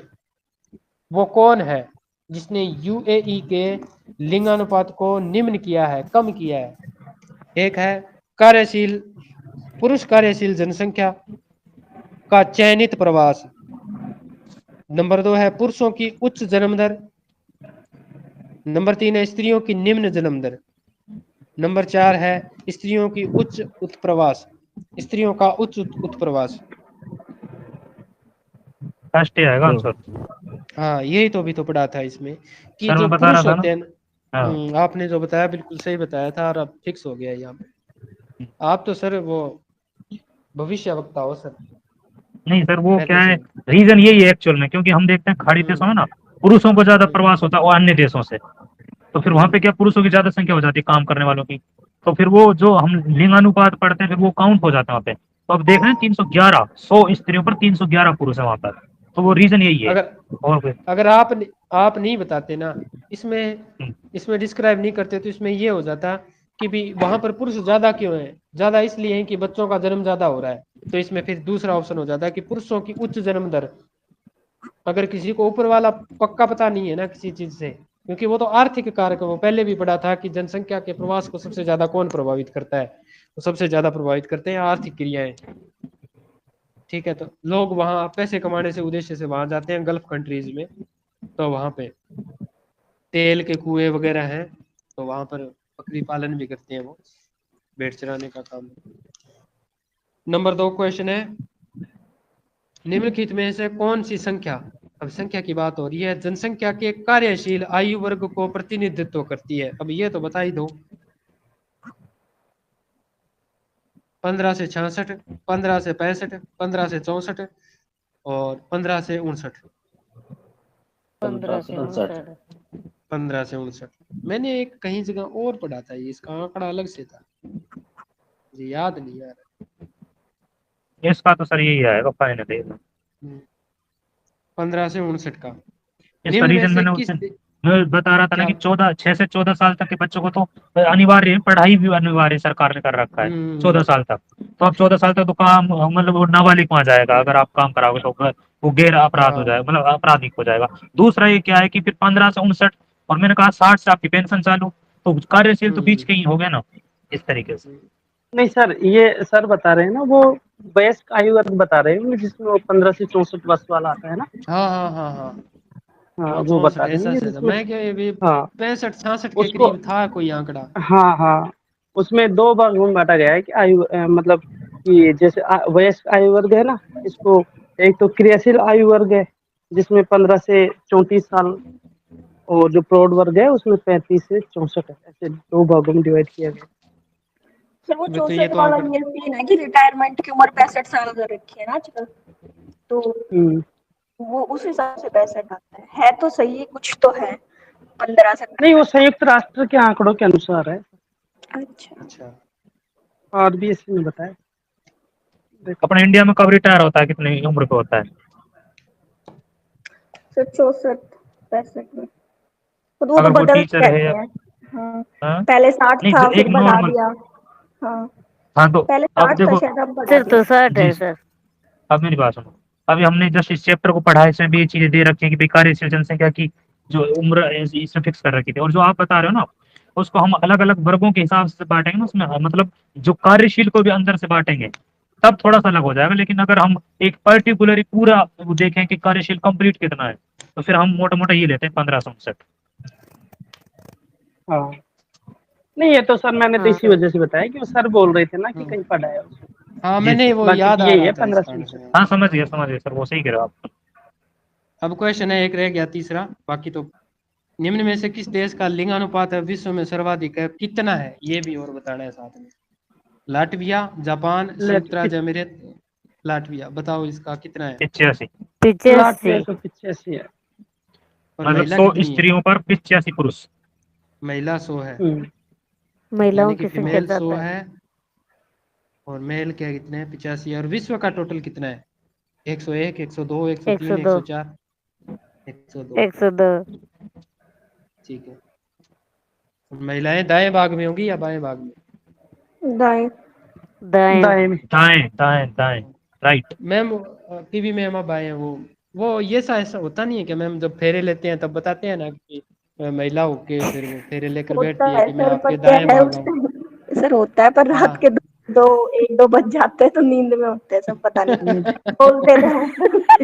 ठीक है आरिफ सर, वो निकालो जी सर, सर। वो पीडीएफ निकालो, क्वेश्चन करेंगे हाँ, सारे। क्वेश्चन नंबर फर्स्ट है, निम्नलिखित कथनों पर विचार कीजिए। कमाल, अरे रुको सर, हमने तो खोलने दो, आपने तो पहले से आपने ही तो कहा ओपन कर सर। रखी है। मैं तो रेडी बैठा हूँ, चलो इनके अब करेंगे काम। अच्छा, क्या बात है। चलो आप निकाल करो उसको, मैं जी जितने में सर, खोल सेकंड लेता हूँ, मुझे चैप्टर की हम पेज ऑब्जेक्टिव कर नंबर लेते हैं, बता दो। वितरण घनत्व और वो क्या बोलते हैं, इसमें पेज नंबर है पीडीएफ 172, ठीक है ठीक है ठीक 172 पीडीएफ की बोल रहा हूँ मैं। है। ठीक है सर, करो सर। ये कहते हैं कि हम अब सेकंड चैप्टर को जो है हमारा जो वितरण है, घनत्व है जनसंख्या का और वृद्धि, उसके ऑब्जेक्टिव करेंगे। ठीक है, ये कहता है कि निम्नलिखित कथनों पर विचार कीजिए। लोगों की संख्या और भूमि के आकार के बीच का अनुपात, एक तो जनसंख्या को दे दिया और एक भूमि को दे दिया, तो इससे क्या निकल जाएगा? ये कह रहा है कि जनसंख्या वितरण कहलाता है ये अनुपात। ये तो गलत है। अच्छा, जनसंख्या और उसमें हम क्या निकाल रहे थे भाई? हमने ऊपर जनसंख्या को रख दिया, नीचे क्षेत्रफल को रख दिया, तो हम घनत्व निकाल रहे थे इस तरीके से, दोनों का अनुपात। भाई लोगों की जनसंख्या और हमने नीचे क्षेत्रफल का जब भाग दिया था, वो दोनों वही तो चीज कह रहा है, ये तो घनत्व निकलना चाहिए। जबकि क्या कह रहा है, जनसंख्या वितरण है। वितरण तो वो होता है कि भाई कहाँ पर जनसंख्या ज्यादा है, कहाँ पर कम है। तो मुझे तो ये लग रहा है सर 100% एक गलत है सेकंड एक सेकंड, ये। आप दूसरा लेसन पढ़ा रहे हो या तीसरा लेसन? सेकंड सेकंड हाँ सेकंड, ठीक है ठीक सेकंड का फर्स्ट क्वेश्चन कर रहे हैं हम। ठीक। तो फर्स्ट वाला अब ऑप्शन गलत है। क्यों गलत है, मैं आपको बता रहा हूँ कि लोगों की, ये कह रहा है लोगों की संख्या मतलब जनसंख्या, और भूमि के आकार मतलब क्षेत्रफल, उनके बीच के अनुपात को क्या कहते हैं भाई? जनसंख्या घनत्व कहते हैं, हमने पढ़ा है। और जनसंख्या घनत्व कहते हैं, तो ये तो कह रहा है जनसंख्या वितरण कहलाता है, गलत है ये।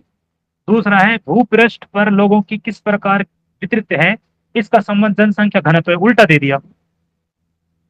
मतलब ये कह रहा है कि लोग किस प्रकार वितरित हैं, वितरित तो आ जाएगा जनसंख्या वितरण में, तो दोनों ही गलत हो गए, यानी कि दोनों क्या है, उल्टे दे दिए। अगर आपको ऊपर वाले को जनसंख्या घनत्व कहोगे तो वो पहले वाली राइट हो जाएगी, और सेकंड वाले में अगर आप जनसंख्या वितरण जोड़ दोगे तो सेकंड वाली राइट हो जाएगी। इसका मतलब ये दोनों ही गलत हो गए। किस तरीके से गलत हो गए मैंने आपको बता दिया।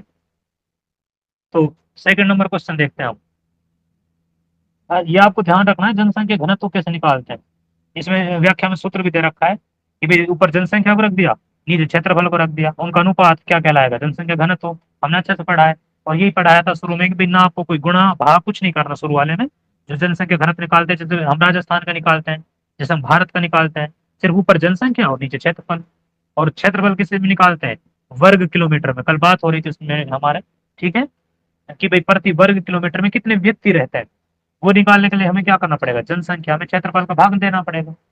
ठीक है, वो जो हम क्षेत्रफल हमारा जैसे राजस्थान का है, तो हम कहते हैं राजस्थान का जो क्षेत्रफल है 3,42,269 है, तो वो वर्ग किलोमीटर है। वर्ग किलोमीटर लग रहा है ना, वर्ग का मतलब वो 1 किलोमीटर, लेफ्ट राइट जो सर बता रहे थे, वर्ग बना लेते हैं हम सब उस तरीके से। फिर क्वेश्चन नंबर सेकंड पढ़ते हैं हम। क्वेश्चन नंबर सेकंड कहता है कि जनसंख्या वितरण को प्रभावित करने वाले निम्नलिखित में से कौन से कारक है? जनसंख्या को वितरण को प्रभावित करने वाले, जल की उपलब्धता प्रभावित करेगी या नहीं करेगी? बिल्कुल करेगी। अगर कहीं जल ही नहीं है तो वहां जनसंख्या रहेगी? ज्यादा नहीं रहेगी, वहां से जनसंख्या वहां प्रवास कर जाएगी। मृदा अगर उपजाऊ है अनुपजाऊ है, हमने कहा कि अगर उपजाऊ है, उपजाऊ मैदानों में हमने देखा वहां जनसंख्या अधिक है, जबकि अनुपजाऊ क्षेत्रों में कम है, ये प्रभावित करती है। खनिज, खनिज भी प्रभावित करता है। हमने कहा कि कुछ जगह ऐसी हैं जहाँ खनिज निकल रहा है, जैसा हम जब वो देखते हैं ऑस्ट्रेलिया देखते हैं, उसके जो मरुस्थलीय भागों को देखते हैं, वहाँ सोने की खान निकलती है। ठीक है, अब सोने की वो खान है, तो वहां पर वैसे पूरा रेगिस्तान है, रेगिस्तान होने के बावजूद भी क्या है वहां पर? वहां पर जनसंख्या क्या है? अधिक है। किस वजह से? खनिज की वजह से। और भी हमने बहुत सारे देश भी देखे थे। ठीक है, औद्योगिकरण, औद्योगिकरण भी है कि भाई जहाँ उद्योग है वहाँ काम धंधे हैं, वहाँ रोजगार है, तो वहाँ पे जनसंख्या ज्यादा रहेगी। तो ये चीजें सब प्रभावित करती है। इसका मतलब 4 ऑप्शन राइट है हमारे। ठीक है? वो जैसे कुलगाड़ी और वो सोने की खान है ना, आपने पढ़ा होगा ऑस्ट्रेलिया में, वो वाली बता रहा था मैं। अब क्वेश्चन नंबर थर्ड पे आ गए हम। जनसंख्या वृद्धि के संदर्भ में निम्नलिखित कथनों पर विचार कीजिए। भाई जनसंख्या वृद्धि की बात कर रहा है, ठीक है, क्योंकि इससे हमें पता चलेगा कि हम जो ऑप्शन पढ़ेंगे हमारे दिमाग में रहना चाहिए हम पढ़ क्या रहे हैं, वृद्धि को पढ़ रहे हैं। ये कहता है कि जनसंख्या वृद्धि का अभिप्राय किसी क्षेत्र में समय की किसी निश्चित अवधि, तो एक निश्चित अवधि ले ली, कल भी हम बात करें एक निश्चित अवधि रहेगी जब भी वृद्धि होगी, के दौरान बसे हुए लोगों की संख्या में परिवर्तन से है। अब क्या कहा इन्होंने, और मैंने आपसे कल कहा था कि एक निश्चित तो समय होना चाहिए, और उसमें जो संख्या जो परिवर्तन हो रहा है वो ज्यादा इंपॉर्टेंट है। इसका मतलब क्या हुआ, इसका मतलब ये जो बात है सही है गलत है। अब इसमें दो चीज आएगी, इसमें ये क्या चीज है, ये बात सही है ना, और ठीक है ये बात सही मैंने कल पढ़ाया था।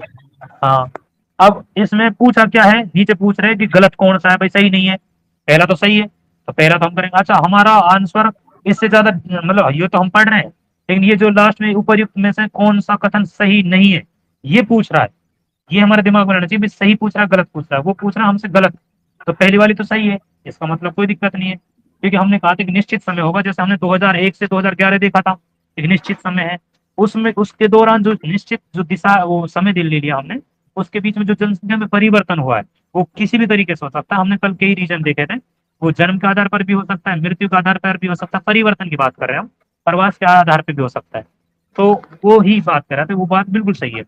सेकंड क्या कह रहा है कि जनसंख्या वृद्धि सिर्फ धनात्मक होती है, जनसंख्या ऋणात्मक भी हो सकती है, ऐसा नहीं धनात्मक भी हो सकती है, स्थिर भी हो सकती है, तो ऐसा नहीं है कि सिर्फ धना, और जब भी ऐसा आ जाएगा ना सिर्फ केवल ऐसे शब्द आते हैं ना, अब 100% मैंने ज्यादातर देखा 99% उसमें कहीं ना कहीं आपको कुछ चीज ऐसी दे रखी है कि आपको लगेगा कि यार ये तो नहीं हो सकता है ना, केवल ये सीमित कर देता है, ये शब्दों को सीमित कर देता है कि भाई केवल, जैसे कहता है ना कि बस मैं ही खुदा हूँ, ऐसा नहीं हो सकता भाई, ऐसा थोड़ी कि आप ही खुदा हो, कुछ नहीं दुनिया में इंसान है, वो चीजें, तो वो केवल कोई भी चीज हो वो सीमित नहीं हो जाती उस चीज से, ठीक है।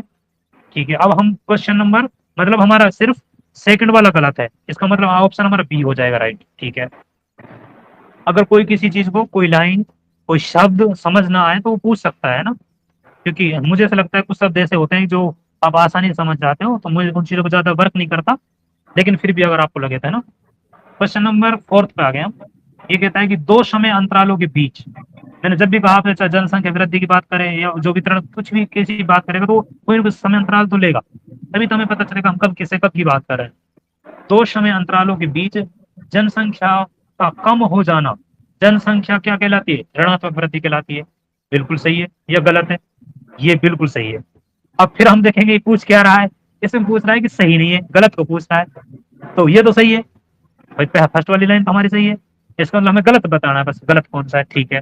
सेकंड लाइन पाएंगे हम, जब दो समय अंतरालों के बीच जन्म दर मृत्यु दर से कम होती है, भाई जन्म दर है जो वो मृत्यु दर से भी कम है, इसका मतलब जन्म दर कम है मृत्यु दर ज्यादा है, तो मृत्यु दर जब ज्यादा होगी तो जनसंख्या ऋणात्मक हो जाएगी, मर ज्यादा रहे हैं, और जन्म दर कम है तो मृत्यु दर होनी चाहिए। अच्छा आगे क्या कहता है, तो वह जनसंख्या धनात्मक वृद्धि कहलाती है, गलत है, ऋणात्मक होगी, क्योंकि मृत्यु दर ज्यादा है और जन्म दर क्या है, कम है, तो जब आप इसको कंपेरिजन में पढ़ोगे तो आपको समझ में आ जाएगी चीजें, बिल्कुल सही बात है कि भाई हमारे ऋणात्मक होनी चाहिए थी, क्या लिख दिया इन्होंने, धनात्मक, ये ऑप्शन बिल्कुल गलत है, ठीक है। ये कहता है कि किसी क्षेत्र विशेष में दो समय अंतरालों में जन्म और मृत्यु के अंतर से बढ़ने वाली जनसंख्या को उस क्षेत्र की प्राकृतिक जनसंख्या, मैंने आपसे कहा था एक वास्तविक जनसंख्या और एक प्राकृतिक जनसंख्या, प्राकृतिक जनसंख्या में सिर्फ दो ही चीजों को लेंगे हम, जन्म दर और मृत्यु दर, और वास्तविक में हम क्या लेंगे, इसमें प्रवास और जोड़ देंगे जिसमें दोनों भाग आ जाएंगे प्रवास के, अप्रवास और उत्प्रवास, ठीक है। आपको ये मोटा मोटा ध्यान रखना है, एक तो प्राकृतिक और एक वास्तविक, तो ये चीज तो बिल्कुल सही है, प्राकृतिक में जन्म और मृत्यु को करते हैं हम, ये फर्स्ट और थर्ड तो सही है, और इसने पूछा क्या गलत कौन सा है, तो सेकंड ऑप्शन गलत है, और एक ही ऑप्शन है सेकंड वो बी पे है, तो उसको हम गलत कर देंगे, ठीक है। अच्छा, फिर हम पढ़ेंगे 5th नंबर का क्वेश्चन। ये कहता है निम्नलिखित में से जनसंख्या परिवर्तन के घटक हैं, भाई जनसंख्या को परिवर्तन कौन कर सकता है, जन्म कर सकता है कि नहीं कर सकता, कर सकता है परिवर्तन, भाई जब जन्म कहीं अगर ज्यादा हो रहा है कम हो रहा है तो जनसंख्या परिवर्तन करेगा ना, बिल्कुल। मृत्यु मृत्यु भी करेगी, अगर कहीं पर ज्यादा मृत्यु हो गई या है ना कम हो रही है तो जनसंख्या को परिवर्तन को प्रभावित करेगा, बिल्कुल करेगा। प्रवास प्रवास भी करेगा, और ये जो तीनों कारण है, तीनों कारण मैंने आपसे कहा ना, जन्म दर, मृत्यु दर और प्रवास, ये वास्तविक जनसंख्या वृद्धि को बता रहा था कि भाई वास्तविक जनसंख्या क्या है ना। ये चीज आपके दिमाग में रहनी चाहिए, एनसीईआरटी में जब हम पढ़ रहे थे तो मैंने इन चीजों के बारे में अच्छे से आपको डिस्कस किया था, आपको याद होगा आई होप, ठीक है। अब क्वेश्चन नंबर हम 6 पर आ चुके हैं। ये कहते हैं कि जनसंख्या वृद्धि केवल बढ़ती हुई जन्म दर से नहीं होती, अपितु घटती हुई मृत्यु दर से भी होती है। तो ये कह रहा है कि जो जनसंख्या में जो वृद्धि है वो केवल बढ़ती हुई जन्म दर से नहीं, तो ऐसा नहीं कि वो सिर्फ बढ़ रही है, मान हम ऐसा देखते हैं कोई बढ़ रही है, ऐसा नहीं, वो मृत्यु दर से प्रभावित होती है। क्या? जनसंख्या वृद्धि। तो इसको हम दोबारा देखेंगे। कैसे देखेंगे? क्योंकि एक बार हम पहले ये देख लेते हैं कि इसमें सही पूछा गलत पूछा, हम उस तरीके से तो करेंगे। इसमें पूछा है कि भाई इसमें सत्य नहीं है, मतलब गलत को बताना है। ठीक है, गलत को बताना है, तो हमारी पहले वाली लाइन क्या है? सही है, क्योंकि मृत्यु दर और जन्म दर दोनों प्रभावित करती है वृद्धि को, भी हम अभी पढ़ पाए, वो तो सही है। इसमें गलत को ढूंढ रहे हैं हमें। अच्छा, अब आ गया अशोधित वाली। अब आपको एक चीज अच्छे से पता होना चाहिए, जब हम अशोधित को पढ़ रहे थे, ये जन्म दर पूछ रहा है, एक मृत्यु दर का भी हमने सूत्र देखा था। आपको पता है कितने से हमने मल्टीप्लाई किया था? नीचे जो वर्ष देख रहे थे, हम जनसंख्या देख रहे थे, वो मध्य की देख रहे थे, है ना, और ऊपर मतलब वो देख रहे थे, उस तरीके से हम देख लेते हैं। ठीक है, ये कहता है कि अशोधित जन्म दर को किसी भी क्षेत्र विशेष में किसी वर्ष के दौरान प्रति हजार जनसंख्या के पीछे मृतकों की संख्या के रूप में अभिव्यक्त किया जाता है। अब ये चीज है, ये गलत है। क्यों गलत है? इसके पीछे आपको वो वाला सूत्र समझना पड़ेगा पहले, अशोधित वाला। आप डायरेक्ट आ जाइए व्याख्या पर, व्याख्या पर आ गए आप। ठीक है, अब इसमें एक बार वो देखो आप, किसी, जो ऊपर लिख रहा है किसी वर्ष विशेष में जीवित जन्म लेने वाले बच्चे, फिर कह रहा है कि किसी क्षेत्र विशेष के मध्य की जनसंख्या, इसका भाग दे देंगे, मल्टीप्लाई 1000 से कर देंगे। जबकि उसने एक तो इसकी बात जिक्र नहीं किया उन्होंने, भाई मध्य की बात नहीं की उन्होंने बस ये कहा है कि अशोधित जन्म दर को किसी क्षेत्र विशेष की किसी वर्ष के दौरान प्रति हजार जनसंख्या के पीछे मृतकों की संख्या का उसको अभिव्यक्त कर दिया इन्होंने। ठीक है, जबकि ये चीज इन्होंने, जो हमारा सूत्र अकॉर्डिंग, इसकी ये चीजें गलत हो गई। इसकी व्याख्या देख लेंगे हम थोड़ा सा। क्या कहता है? मृत्यु दर जनसंख्या परिवर्तन में सक्रिय भूमिका निभाता है। ठीक है, जनसंख्या वृद्धि केवल बढ़ती, ये तो हो गया। चलो अशोधित को पढ़ लेते हैं पहले एक बार, जो आगे लिख रहा है ना अशोधित वाला। अशोधित मृत्यु दर किसी क्षेत्र में मृत्यु दर को मापने की एक सरल हो गई। ठीक है, अशोधित मृत्यु में कह रहा है कि वो किसी विशेष क्षेत्र की वर्ष के दौरान प्रति हजार के पीछे मृतकों की संख्या के रूप में अभिव्यक्त किया जा सकता है। ठीक है, अब देखो दोबारा आ गए, वापिस क्वेश्चन पर जाते हैं हम। इसमें क्वेश्चन में ये पूछा गया हमें कि भाई इसमें गलत कौन सा है, मतलब सत्य नहीं है। ठीक है, सत्य नहीं है, तो सत्य मैंने फर्स्ट वाला जो पढ़ा था वो तो सत्य है। कैसे सत्य है? कि जनसंख्या वृद्धि केवल बढ़ती हुई जन्म दर से नहीं, अपितु घटती हुई मृत्यु दर से भी प्रभावित होती, मतलब उस दर से भी आपस में रिलेटेड है भाई, जन्म दर और मृत्यु दर। ये तो सही है, बिल्कुल राइट। इसमें जो हम बात कर रहे हैं, अशोधित जन्म दर को किसी भी क्षेत्र विशेष की किसी वर्ष के दौरान प्रति हजार जनसंख्या के पीछे मृतकों की संख्या के रूप में अभिव्यक्त किया जाए, लेकिन इसमें मध्य को एक तो यूज नहीं किया, इसलिए मुझे गलत लग रहा है। एक बार आप थोड़ा किसी को और अगर कोई चीज समझ में आई हो तो आप मुझे एक बार जरूर इसको थोड़ा सा कोशिश करें, कोई भी। मेरी आवाज आ रही है आप सब तक?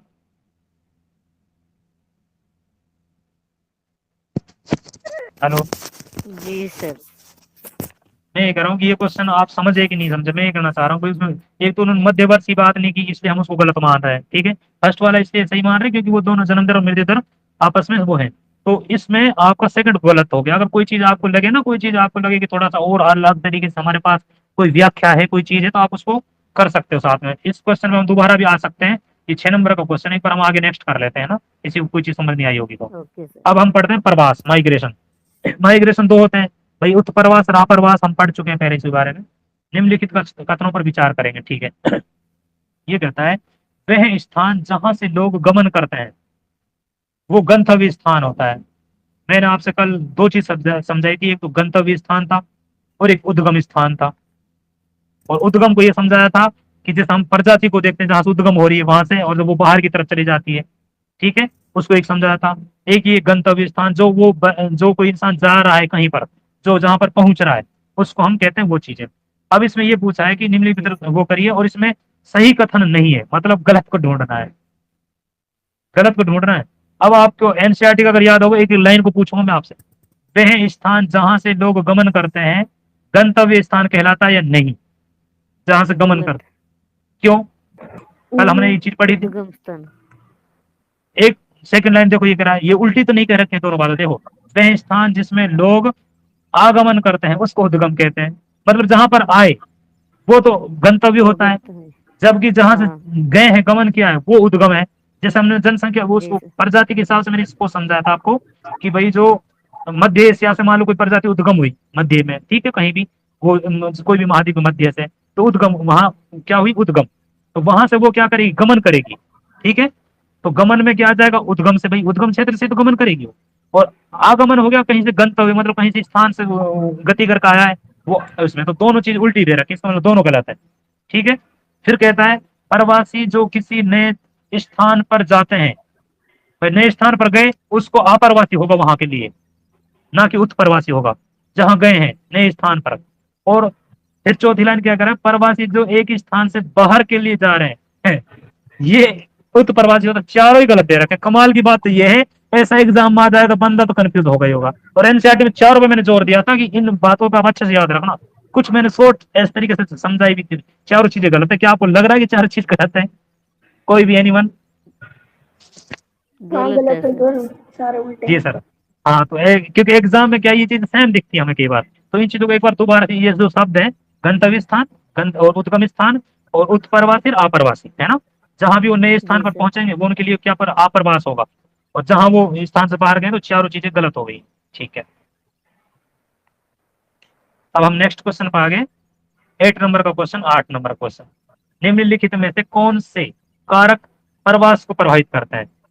एक तो भाई प्रतिकर्ष पढ़ा था हमने, एक अपकर्ष पढ़ा था। प्रतिकर्ष कारक कौन से थे जो अनुकूल नहीं है इंसान के लिए, भाई कोई भी चीज हो सकती है वो, तो वो तो प्रतिकर्ष। जो अपकर्ष हो गई, हमें उस स्थान से बाहर धकेलते हो, हाँ, पुश पुश, करते हैं। पुश, और हाँ सर। हम पुल अपनी तरफ खींचते हैं जो, वो अपकर्ष, तो दोनों कारक हो गए, ये हमने कल अच्छे से पढ़े। तो पुश फैक्टर और पुल फैक्टर, इंग्लिश वर्जन ऐसे भी लिख दे देता है, पुश पुल को हिंदी में लिख देता है, तो आप थोड़ा देख सकते हैं।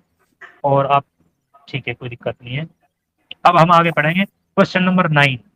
अगर आपको लगे किसी की सर की इसकी व्याख्या भी थोड़ी हो जाए तो मैं व्याख्या भी कर दिया करूंगा।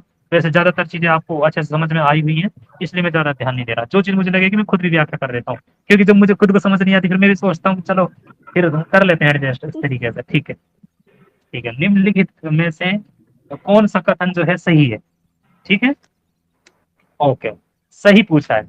ये कहता है प्रौद्योगिकी प्रगति जन्म दर को घटाने में सहायक रही है। जो प्रौद्योगिकी मतलब टेक्नोलॉजी है, वो क्या है, जन्म दर को घटाने में सहायक रही है। क्या बात सही है? बिल्कुल सही, हमने कल पढ़ा था टेक्नोलॉजी बहुत इंपॉर्टेंट है हर चीज में, हमने कई चीजों को पढ़ा था। ऐसे नेक्स्ट के लाइन कह रहा है कि विज्ञान और प्रौद्योगिकी जनसंख्या वृद्धि में सहायक रही है, मतलब जन्म दर को घटाने में भी सहायक रही है, जनसंख्या वृद्धि में भी सहायक रही है, दोनों चीजें विज्ञान और प्रौद्योगिकी, तो ये दोनों चीज राइट हो जाएंगी। अब ये अगर आप उदाहरण समझना चाहो तो हम देखते हैं, जैसे भाई जनसंख्या वृद्धि किस तरीके से हो रही है, क्योंकि टेक्नोलॉजी के हिसाब से जैसे चिकित्सा में बहुत सारी टेक्नोलॉजी आ गई, बहुत सारी बीमारियां हैं जो उससे पहले व्यक्ति मर जाता था, अब क्या उसको बचा लिया जाता है। अब बचा लिया तो जनसंख्या तो वृद्धि रहेगी, ठीक है, इस तरीके से। और जन्म दर को कैसे वो घटाने की बात करा प्रौद्योगिकी, तो जैसे बहुत सारे ऐसे संसाधन आगे, हम उसके अलग अलग रीजन पढ़ते हैं कि भाई अलग अलग साधन आगे, तो और टेक्नोलॉजी में जब इंसान पर ज्यादा कोई भी चीज जैसे मान लो चाहे शिक्षा से लेकर हो, तो फिर क्या है, जैसे एक विकसित हो जाता है। और विकसित जब माइंड विकसित हो जाता है तो जैसे हम देखते हैं जो जितने भी विकसित देश हैं वहां पर जनसंख्या क्या हो गई, कम हो गई, मतलब जन्म दर भी कम हो गई टेक्नोलॉजी के हिसाब से। बहुत सारे कहते हैं कि पहले ऐसा बोलते थे कि पहले जो मनोरंजन के साधन ही नहीं होते थे, अब देखो कितने मनोरंजन साधन आ गए, अब लोगों का ध्यान अलग अलग चीजों पर, बहुत सारी चीजें, तो वो चीजें ठीक है, आप कभी बाद में समझाएंगे इसको अच्छे से। क्वेश्चन नंबर 10 को पढ़ते हैं। ये कहता है निम्नलिखित कथनों पर विचार कीजिए। ये कहता है कि जनसंख्या वृद्धि और आर्थिक विकास में धनात्मक से संबंध है। ये कहता है कि आर्थिक विकास और जनसंख्या वृद्धि में धनात्मक है। बिल्कुल कैसे, मैं बताता हूँ। कई बार क्या होता है कि जो मध्यम वर्ग होता है या कोई गरीब तबका होता है, कोई भी समाज किसी भी धर्म का हो, लेकिन वो के पहले पहले की सोच ये थी कि यार जितने ज्यादा हमारे फैमिली होगी इतने वो कमाने वाले हो जाएंगे, इतने फिर वो कमाने के लेके आएंगे, तो आर्थिक फैक्टर जनसंख्या वृद्धि को बढ़ाता था। ये इसको धनात्मक संबंध है, मतलब जैसे जनसंख्या वृद्धि होगी वो सोचता है कि जनसंख्या वृद्धि होगी तो आय भी ज्यादा ही होगी, इतने लोग कमा के लेकर आएंगे, तो वो, तो ये बिल्कुल सही बात है। दूसरा कहता है कि विकासशील देशों में नहीं विकसित, सर, सही कैसे हुआ सर? आर्थिक विकास यानी कि विकसित जो देश है तो उनमें जनसंख्या वृद्धि तो कम है ना। नहीं उसको इस तरीके से मैं आपको जो बता ये रहा हूँ वो गलत होगा व्याख्या। सर, गलत अच्छा होगा, अच्छा अच्छा ऋणात्मक अच्छा, संबंध पाया जाता है सर इसमें। ठीक है ठीक है ठीक है, जनसंख्या सही कर वृद्धि ज्यादा सही कर होगी सही तो कर आर्थिक सही कर विकास सही कर सही कर, कम होगा। ठीक है। एक बार दोबारा से इसको पढ़ते हैं। हाँ मेरे दिमाग में अभी वही चल रहा है कि एक पर वो आप प्रौद्योगिकी पे जा रहे हो, प्रौद्योगिकी से नहीं है, यहाँ पे संपन्न होने से है। प्रौद्योगिकी ठीक से तो चलो आप वो जो कह रहे थे, एक्सप्लेन कर रहे थे कि बर्थ कंट्रोल के बहुत सारे साधन आ गए, तो उससे जनसंख्या में वृद्धि में तो कमी हुई है, लेकिन आर्थिक विकास यहाँ सिर्फ पैसे से है। विकसित देश हो गए तो फिर वहां पे जनसंख्या वृद्धि नहीं वो नहीं खुद ही समझ गए। कंट्रोल कर लेते हैं। जी मैम। तो सभी से एक बार फिर से दोबारा से क्वेश्चन पढ़ने की कोशिश करें। कई बार क्या फ्लो फ्लो में कुछ चीजें हो जाती हैं, आप इसलिए मैं ये भी देखता हूँ आप एक्टिव हो कि नहीं हो। अब लगा कि एक्टिव है तो अब मुझे थोड़ा सा एक्टिव रहना पड़ेगा। ठीक है, क्वेश्चन नंबर हम 10 को पढ़ते हैं। जनसंख्या वृद्धि और आर्थिक विकास में धनात्मक संबंध है या ऋणात्मक संबंध है? तो अभी मैम ने भी बताया कि भाई जहां पर विकास अधिक होगा, आर्थिक विकास अधिक होगा, तो वहां पर क्या होगी, जनसंख्या जो है ऋणात्मक हो जाएगी, मतलब विपरीत संबंध हो जाएगा दोनों में। ठीक है, ठीक है। अच्छा, फिर हम सेकंड क्वेश्चन को पढ़ते हैं कि ठीक है उसको पढ़ लेते हैं। ये कहता है कि विकासशील देशों में विकसित देशों की तुलना में, किसमें, विकासशील देशों में, विकासशील मतलब जैसे एशिया के देश, अफ्रीका के देश, ठीक है, विकसित देशों की तुलना में जनसंख्या वृद्धि कम है जबकि ज्यादा है। हम देखते हैं हमारे एशिया अफ्रीका में जनसंख्या वृद्धि बहुत ज्यादा है, तो ये कम बता रहा है किसकी तुलना में, विकसित देशों की तुलना में। ये गलत है, तो इसका मतलब दोनों गलत हो गए। ठीक है, दोनों गलत हो गए, मतलब सी आंसर आ जाएगा, कोई दिक्कत नहीं है। ठीक है, अब हम क्वेश्चन नंबर नेक्स्ट पढ़ते हैं। क्वेश्चन नंबर 11, जनांकीय संक्रमण के संबंध में निम्नलिखित कथनों पर विचार कीजिए। जनांकीय संक्रमण वो सिद्धांत आ चुका है, थॉमस वाला, वो वाला है ना, नोट स्टीन वाला। ठीक है, ये क्या कहता है कि, ठीक है, ये कहता है किसी क्षेत्र की जनसंख्या, अच्छा मैंने आपको कल बताया था कि एक विकास की अवस्था के आधार पर, जैसे कोई अगर विकासशील देश है तो वो विकसित अवस्था में पहुंच जाएगा, वो शिक्षित नहीं है तो वो शिक्षित पहुंच जाएगा, है ना। उस तरीके से हम विकासशील उन अवस्थाओं को देखते हुए देखते हैं इसमें। ठीक है, ये कहता है कि किसी क्षेत्र की जनसंख्या के वर्णन तथा भविष्य की जनसंख्या के पूर्वानुमान के लिए जनांकीय संक्रमण का उपयोग किया जाता है। बिल्कुल किया जाता है। इसमें क्या है, क्या किया जाता है, भविष्य की जो पूर्वानुमान लगा लिया जाता है विकास का, है ना, जो हम बता रहे थे अवस्था को।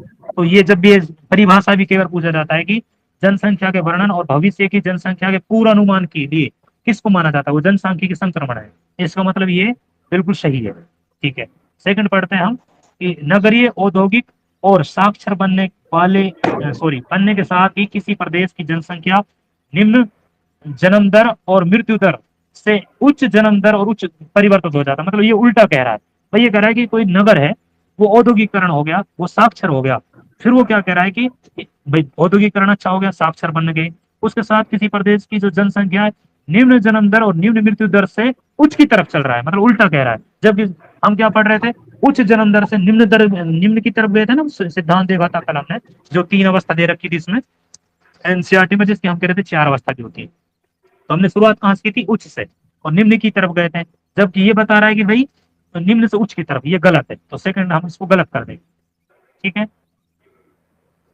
अब जैसे एक इस व्याख्या में कल हमने वो भी देखा था डायग्राम, आप नॉर्मल देख सकते हो भाई, इसमें ग्रामीण था वो नगरीय बन गया, जिस बीच की जो प्रक्रिया है ना वो जनांकीय संक्रमण है, वो अवस्था है जो है ना, खेती से औद्योगिकरण बन गया, तो वो उस तरीके से हम देख सकते हैं।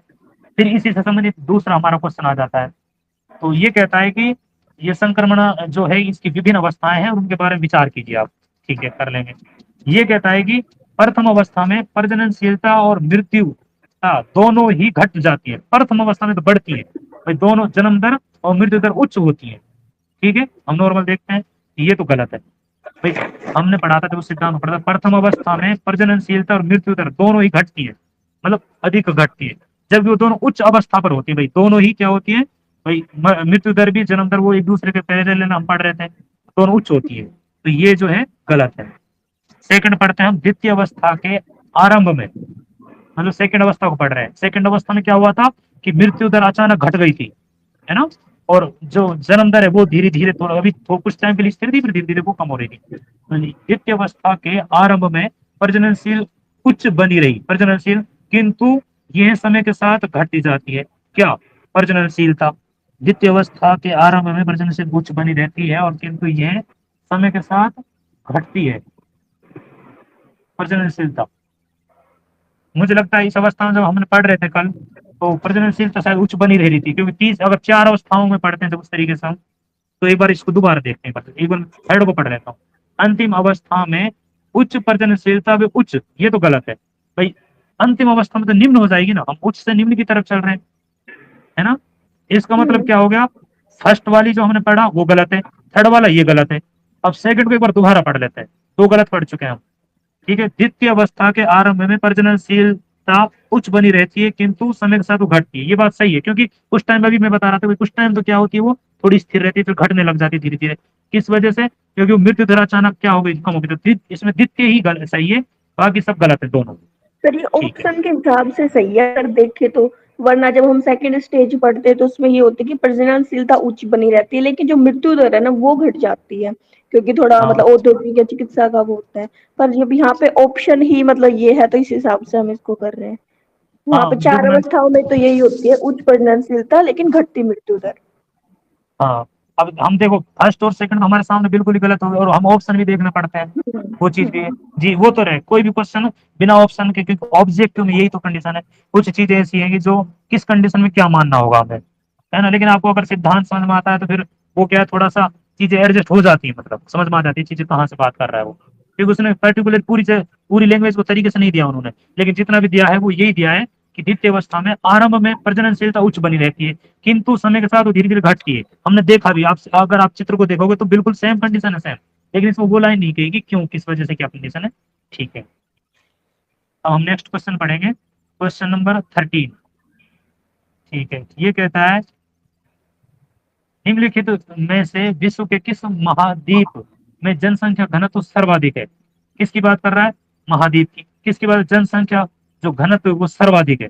और सर्वाधिक अपने एशिया में पढ़ा था हमने, एशिया में उसमें लिख रहा था एनसीईआरटी में कि सर्वाधिक घनत्व एशिया आता है। और जब हम वैसे पढ़ते हैं जनसंख्या घनत्व पढ़ रहे थे, कल जनसंख्या के बारे में बात कर रहे थे, सबसे पहले एशिया फिर अफ्रीका, है ना। वही क्रम लगभग चलेगा जब जनसंख्या में चल रहा था लगभग, है ना, उस तरीके से हम पढ़ रहे थे। तो आप इस तरीके से आप देख सकते हो।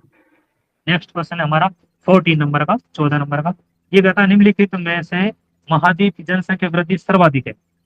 भाई जनसंख्या क्या है, सर्वाधिक वृद्धि, और ये अफ्रीका की सर्वाधिक हम वृद्धि देखते हैं। तो हमने कल पढ़ा था या आज ही पढ़ा था, शायद कल पढ़ा था, हाँ कल पढ़ा था कि जनसंख्या वृद्धि उसमें अफ्रीका में ज्यादा, जितने ज्यादा पिछड़े हुए देश होते हैं ना वहाँ ज्यादा इसकी क्या होती है, वृद्धि जनसंख्या ज्यादा होती है।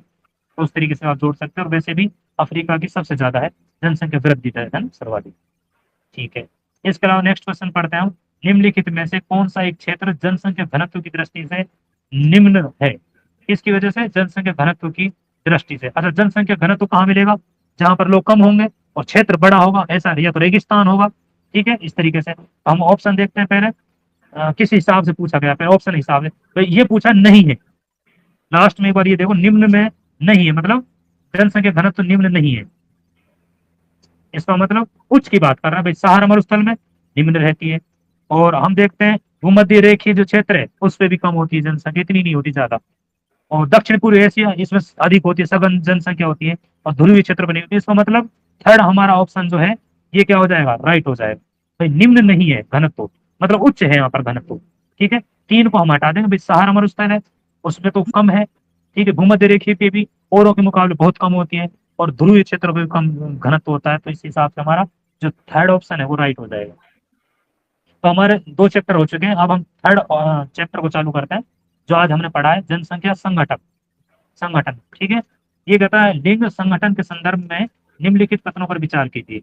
नियंत्रित लैंगिक भेदभाव वाले प्रदेशों में लिंगानुपात निश्चित रूप से स्त्रियों के प्रतिकूल होता है।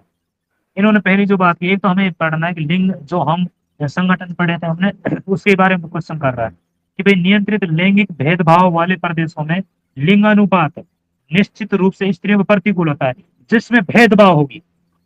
भाई ये तो कह रहा है जिसमें भेदभाव, सर ने भी जब बात कर रहा था कि भेदभाव होगा तो क्या कंडीशन होगी, तो इसमें क्या बोल रहा है कि मतलब ये प्रतिकूल होगी, भाई अनुकूल तो हो ही नहीं सकती जहां पर भेदभाव है। इसका मतलब नहीं ये सर, बात तो सही है। नहीं नहीं नहीं सर, इसमें अच्छा, एक वर्ड दिया हुआ है नियंत्रित, यानी कि लैंगिक भेदभाव को कंट्रोल किया जा चुका है। वहां पे अब अच्छा, लैंगिक भेदभाव नहीं है, नियंत्रित लैंगिक भेदभाव। अच्छा, नियंत्रित, सही है। ठीक है, यानी कि नियंत्रित लैंगिक भेदभाव वाले जहाँ नियंत्रित हो चुका है। ठीक है, और वाले क्षेत्र प्रदेशों में लिंगानुपात निश्चित रूप से स्त्रियों के प्रतिकूल होगा। इसका मतलब ये गलत है, फिर अनुकूल होना चाहिए जब नियंत्रित है तो, है ना, ये चीज होगी। दूसरा ऑप्शन कहता है लिंगानुपात में स्त्रियों का अनुपात अधिक होना यह बताता है। भाई लिंगानुपात में स्त्रियों का अनुपात अधिक है, तो यह बताता है कि उनका स्तर निश्चित तौर से बेहतर है। और ये क्या कह रहा है ऊपर, लिंग अनुपात में स्त्रियों का अनुपात अधिक होना, यह बताता है कि उस उनका जो स्तर है वो निश्चित तौर पर बेहतर है। ये मुझे थोड़ा सही से लग रहा है, आप इसमें थोड़ा मैं नहीं है कंफ्यूज सर, हो, ये ये भी भी नहीं गलत है, है क्यों? सर।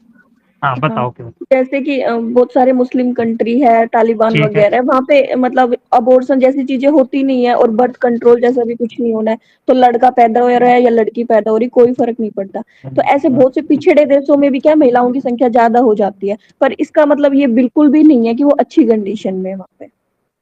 मुझे एक्चुअल में अफगानिस्तान का पता नहीं है, बट मैं ऐसे जनरली बता रही हूँ क्योंकि वहां पे तालिबान में, इस्लाम में है कि बर्थ कंट्रोल नहीं कर सकते। तो अगर वहां हम्म, पे जनसंख्या ज्यादा हुई महिलाओं की, तो उनकी स्थिति से तो कोई लेना देना ही नहीं है उनका। हाँ क्योंकि और बहुत सारे फैक्टर काम कर सकते हैं, लेकिन ये नहीं कि भाई, ये सही बात है, बिल्कुल राइट। आज पहली बार मुझे लगा कि आज मेरा ध्यान थोड़ा सा कम है, क्या कंडीशन है यार, तो तुम्हारा सही कह रहे हैं, मैं नहीं सर, बहुत अच्छे से लैंग्वेज ही बता। ऐसी है इनकी। नहीं लैंग्वेज भी ऐसी है, और कुछ क्या है कि अब ऐसा होता है, कुछ लैंग्वेज के हिसाब से होता है, सही बात है, और ऐसी चीजें सीखते हैं। ऐसा नहीं कि हम 100% राइट है या कोई ये सही बात है कि लिंग अनुपात में स्त्रियों का अनुपात जो अधिक है, तो वो यह बताता है कि वो मतलब हाँ बेहतर स्थिति इस, ये एक वजह ये भी नहीं हो सकती। ऐसा भी हो सकता है कि भाई, जैसे अब मैम ने भी सही बात कही है कि भाई कहाँ पर, जहाँ पर जनसंख्या मतलब अगर बढ़ रही है, मतलब वहाँ लड़कियों की बढ़ रही है, लड़कों की बढ़ रही है, अगर कहीं लड़कियों की ज्यादा, तो ये जरूरी नहीं है कि वो इसी वजह से है। हम देखते हैं कि भाई वहाँ बेहतर स्थिति है, कहीं कहीं ऐसी जगह भी हो सकती है जहाँ पर बेहतर स्थिति नहीं है, लेकिन फिर भी जो लिंग अनुपात हम देखते हैं वो ज्यादा हो सकता है। ये बात सही है कि स्पेशल ये चीज हम नहीं कह सकते, ठीक है। दोनों चीज, अगर किसी को कोई चीज समझ नहीं आई तो हो, तो अब मुझसे आराम से कोई पूछ सकता है ना, समझ में आ गई इन दोनों चीजें। और भाई उन्होंने स्पेशल ये कहा है कि निश्चित तौर पर बेहतर है, वो ये कह रहा है निश्चित, वो निश्चित कर रहा है कि इसलिए है लिंग अनुपात अधिक कि स्त्रियों को वहां, क्योंकि वहां पर बेहतर स्थितियां हैं। भाई ये रीजन नहीं हो सकता, और भी तो रीजन हो सकता है ना, तो इस वजह से तो ये दोनों क्या गलत हो जाएंगे फिर, तो अगर सही पूछा गलत पूछा, इसमें सही पूछा तो दोनों सही नहीं है, फिर गलत है दोनों, तो आंसर हो जाएगा दोनों गलत। ठीक है, इसकी व्याख्या अगर चाहें तो हम पढ़ सकते हैं, थोड़ा सा एक बार देख लेते हैं। जनसंख्या में स्त्रियों और पुरुषों की संख्या के बीच के अनुपात को लिंग अनुपात कहते हैं। लिंग अनुपात किसी देश में स्त्रियों की स्थिति के संबंध में महत्वपूर्ण सूचना होती है। जिन प्रदेशों में लैंगिक भेदभाव अनियंत्रित होते हैं, वहां लिंग अनुपात निश्चित रूप से स्त्रियों के प्रतिकूल होगा। समझ ली, ये वही चीज है, वहां नियंत्रित था और जहां अनियंत्रित है, क्योंकि भेदभाव क्या है, अनियंत्रित है, ठीक है, तो वहां पर क्या प्रतिकूल, क्योंकि अगर नियंत्रित होता तो दिक्कत नहीं है। ये कथन पहला जो है सही नहीं है।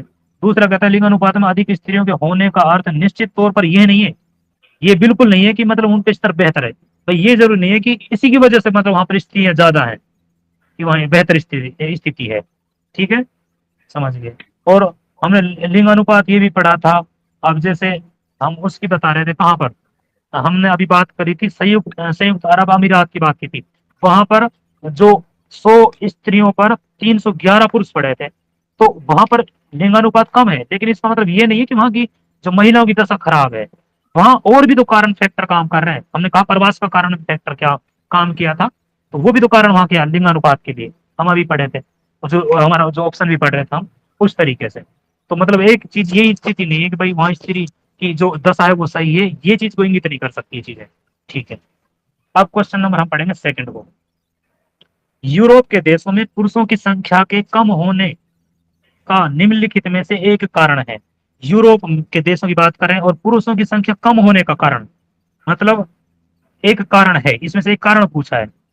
अच्छा, ये आपको पता है कि यूरोप जैसे देशों में से उत्प्रवास बहुत हुआ है, चाहे आप अमेरिका की तरफ देख लो, चाहे दक्षिण अमेरिका की बात देख लो, चाहे ऑस्ट्रेलिया देख लो, क्योंकि उत्प्रवास बहुत हुआ है और ज्यादातर पुरुषों का ही हुआ, हम नॉर्मल देखते हैं, क्योंकि उत्प्रवास ज्यादातर है ना, तो उत्प्रवास को भी एक बहुत बड़ा रीजन। जब हम एनसीईआरटी पढ़े तो उसमें भी ये चीज दे रखी थी, मेरा अच्छे से याद है, ठीक है। तो ये अब एक बार फिर भी देख लेते हैं। यूरोप में के देशों में जो है पुरुषों की संख्या कम है, होने का कारण क्या हो सकता है? अत्यधिक पुरुष का उत्प्रवास होना, ये कारण हो सकता है। दूसरा कहता है स्त्रियों की उच्च जन्म दर, इससे कोई मतलब नहीं, पुरुषों की उच्च जन्म दर इससे भी नहीं, ये आएगा फर्स्ट वाला। इसमें अत्यधिक पुरुष उत्प्रवास, क्योंकि यूरोप के जो लोग होते हैं वो ज्यादातर, पहले भी हम देखते हैं ज्यादातर जो इंडिया, जो उत्तरी अमेरिका दक्षिण अमेरिका की खोज कब हुई है, 1492 में। उसके बाद में यहाँ पर लोगों का जो समाज था रोजगार के लिए गए हों, तो अपन देखें पूरी कंट्रियों में ज्यादातर यूरोप से ज्यादातर उत्प्रवास हुआ है, जो विकसित देशों में लगभग देखते हैं चीजों को, ठीक है। क्वेश्चन नंबर थर्ड पढ़ेंगे। संयुक्त अरब अमीरात में लिंगानुपात के निम्न होने का कारण क्या है? फिर वही क्वेश्चन आ चुका है हमारे सामने, भाई वहाँ लिंगानुपात निम्न होने का कारण क्या है? अब ये नहीं हो सकता, जो भी हम पढ़ रहे थे मैम ने बताया था कि भाई वो महिलाओं की स्थिति सही नहीं है, इसका मतलब तो ये तो गलत बात है। ये कारण क्या होगा? रोजगार वगैरह के लिए जो हम पढ़ रहे थे, आप्रवास और उत्प्रवास जो हमने वो चीज देखी थी, और उस चीज को देखते हैं। तो रोजगार के लिए अत्यधिक पुरुष कार्यबल का अप्रवास होना, वहां पर अप्रवास हुआ है भाई, ज्यादातर अलग अलग कंट्रियों से पुरुष ज्यादा वर्ग, पुरुष वर्ग जो है वो वहां पर किसके लिए? अपने भी कार्य के लिए वहां गए हुए हैं।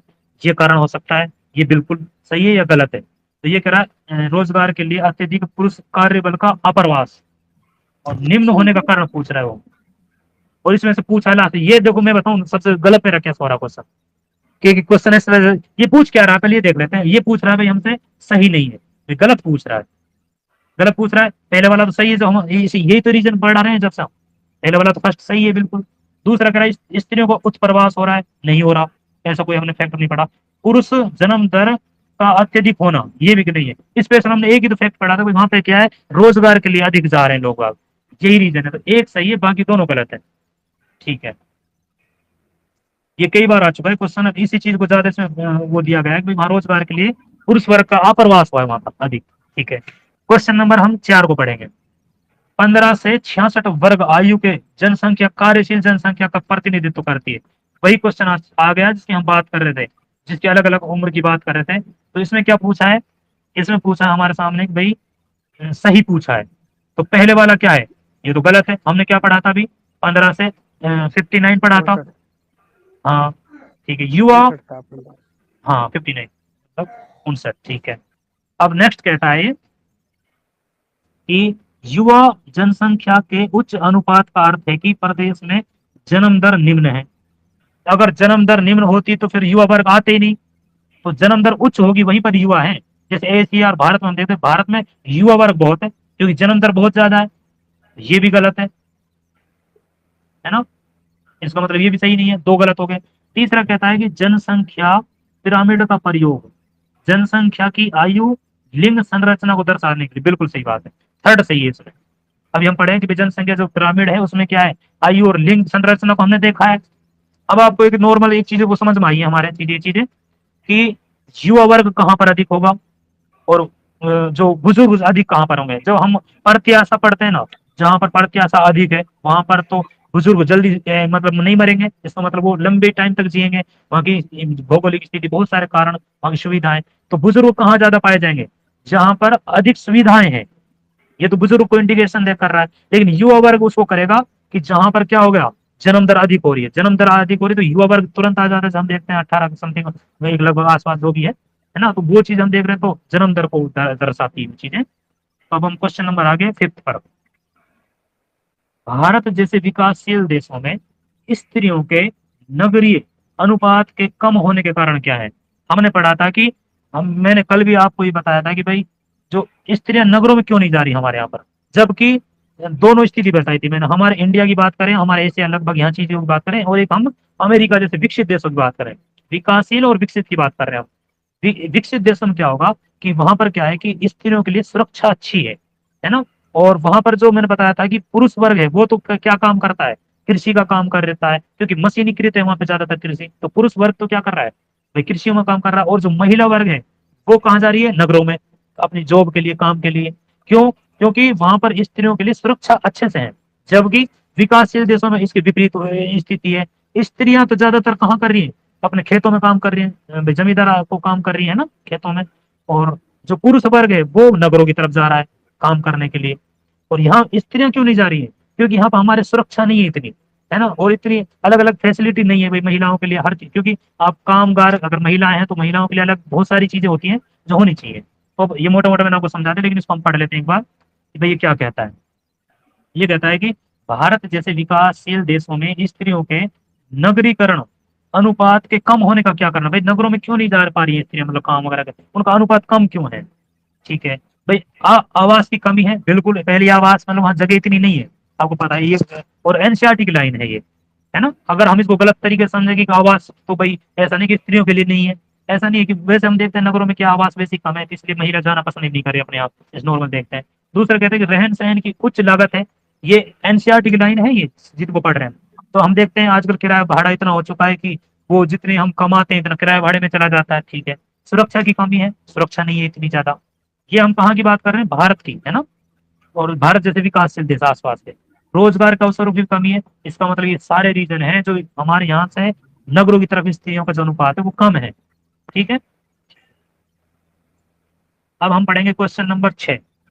ये कहता है कि पश्चिमी यूरोपीय देशों के नगरीय क्षेत्रों में, किसकी बात कर रहा है, पश्चिमी यूरोपीय के। यूरोप कैसा विकसित देश है, ठीक है। ये कहता है कि पश्चिमी यूरोपीय देशों के नगरीय क्षेत्रों में पुरुषों की अपेक्षा स्त्रियों की संख्या अधिक होने का कारण इन क्षेत्रों में स्त्री जन्म दर का अधिक होना है। अब ये हम अब जब से पढ़ते आ रहे हैं, क्या पढ़ा हमने कि मतलब जन्म दर ही एक चीज थोड़ी हो सकती है, इसी वजह से नहीं हो सकता कि जन्म दर है कम, ये तो हमने कोई फैक्टर नहीं पढ़े, इसका मतलब ये तो गलत है, पहला वाला तो गलत है। दूसरा कहता है उत्तर पश्चिम जो यूरोप है देशों में ग्रामीण क्षेत्रों में स्त्रियों की अपेक्षा पुरुषों की संख्या अधिक है। कहां पर, उत्तर पश्चिम यूरोप में। तो ये तो सही है, उत्तर पश्चिम यूरोप में जो ग्रामीण क्षेत्रों में स्त्रियों की अपेक्षा क्या है, मतलब पुरुषों की संख्या अधिक है। कहां पर, ग्रामीण क्षेत्रों में। क्यों, अभी हमने बताया ना आपको, अभी ग्रामीण क्षेत्रों में मतलब वो जो अपने कृषि वगैरह कार्य करते हैं पुरुष, और जबकि स्त्री कहाँ चली जाती है, नगरों में चली जाती है। तो उस तरीके विकसित देशों की जब हम बात करते हैं तो वही चीजें, तो सेकंड वाली बात जो है बिल्कुल सही है। इसका मतलब गलत पूछा है इसमें, तो पहला गलत हो जाएगा, फर्स्ट आंसर हो जाएगा इसका, ठीक है। अगर आप किसी को कोई चीज लगे डाउटफुल या कोई चीज, तो आप मुझे जरूर बोल सकते हैं। वैसे मैं कोशिश कर रहा हूँ कि अब चीज आपको डाउट ना हो, ठीक है। अब क्वेश्चन पढ़ रहे हैं हम, कौन सा कथन जो है सही है, ठीक है। सही का मतलब ये हो गया कि हमें सही बताना, किसी देश में साक्षर जनसंख्या का अनुपात उसके सामाजिक और आर्थिक का सूचक है। भाई कहीं जनसंख्या अगर ज्यादा साक्षर है तो उसका आर्थिक और सामाजिक स्तर अलग ही हो जाता है ना, तो बिल्कुल सही बात है।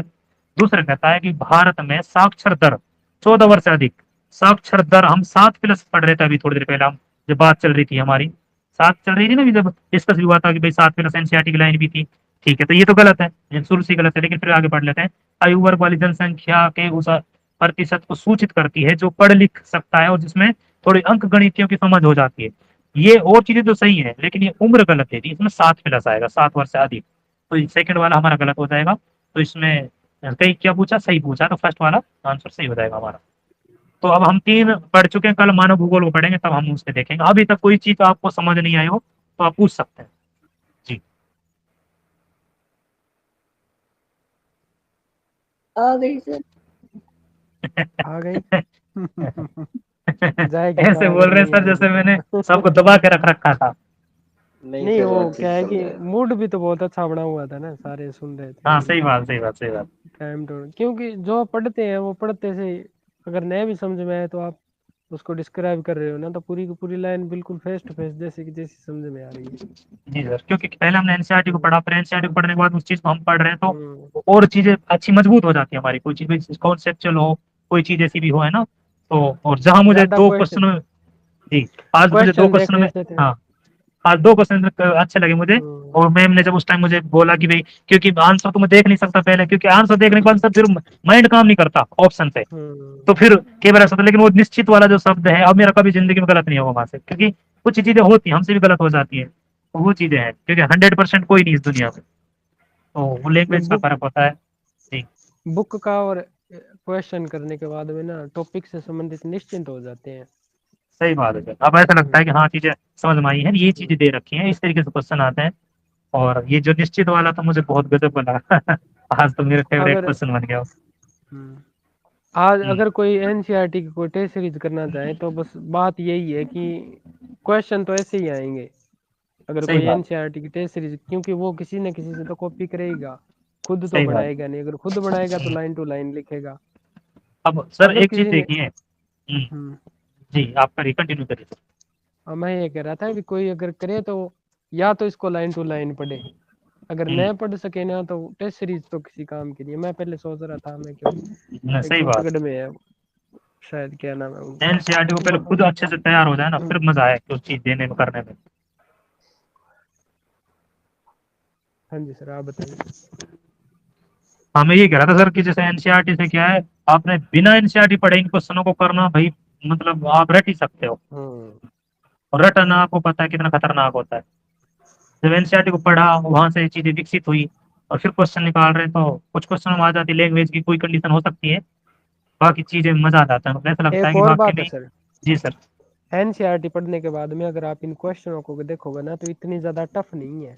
नहीं है सर, आंकड़ों का विश्लेषण नहीं पूछा उसने, सिर्फ वो जी एक कथन कहता है भी निम्न तो जन्म दर है तो आयु वर्ग ज्यादा रहेगा युवाओं का, तो अगर जन्म दर ही निम्न है तो फिर आयु कैसे ज्यादा होगी। अभी आया जी था ना, सर। पिछला क्वेश्चन था, आप बता रहे थे। तो जी इस प्रकार से कि हमें उसी मतलब जो क्वेश्चन है ना उसका व्यवहारिक तौर पर पता होना चाहिए कि असल में ये लाइन कहना क्या चाहती है, इसका परिणाम क्या है। जी आंकड़े नहीं है कि कितने सन में इतनी जनसंख्या बढ़ गई, इतने सन में ये थी, बताओ इसका क्या प्रतिशत है। हमें तो सिर्फ शब्दों में ही शब्द आएगा जो एनसीईआरटी की इन्हें शब्द। एक भी क्वेश्चन नहीं मिला ऐसा तो जो अपन फैक्टर हाँ, रखते हैं ना। आंकड़ों हाँ, का। एक भी नहीं था, एक भी नहीं था। ये तो बस समझ विकसित कर रहे हैं कि क्या है हाँ, कौन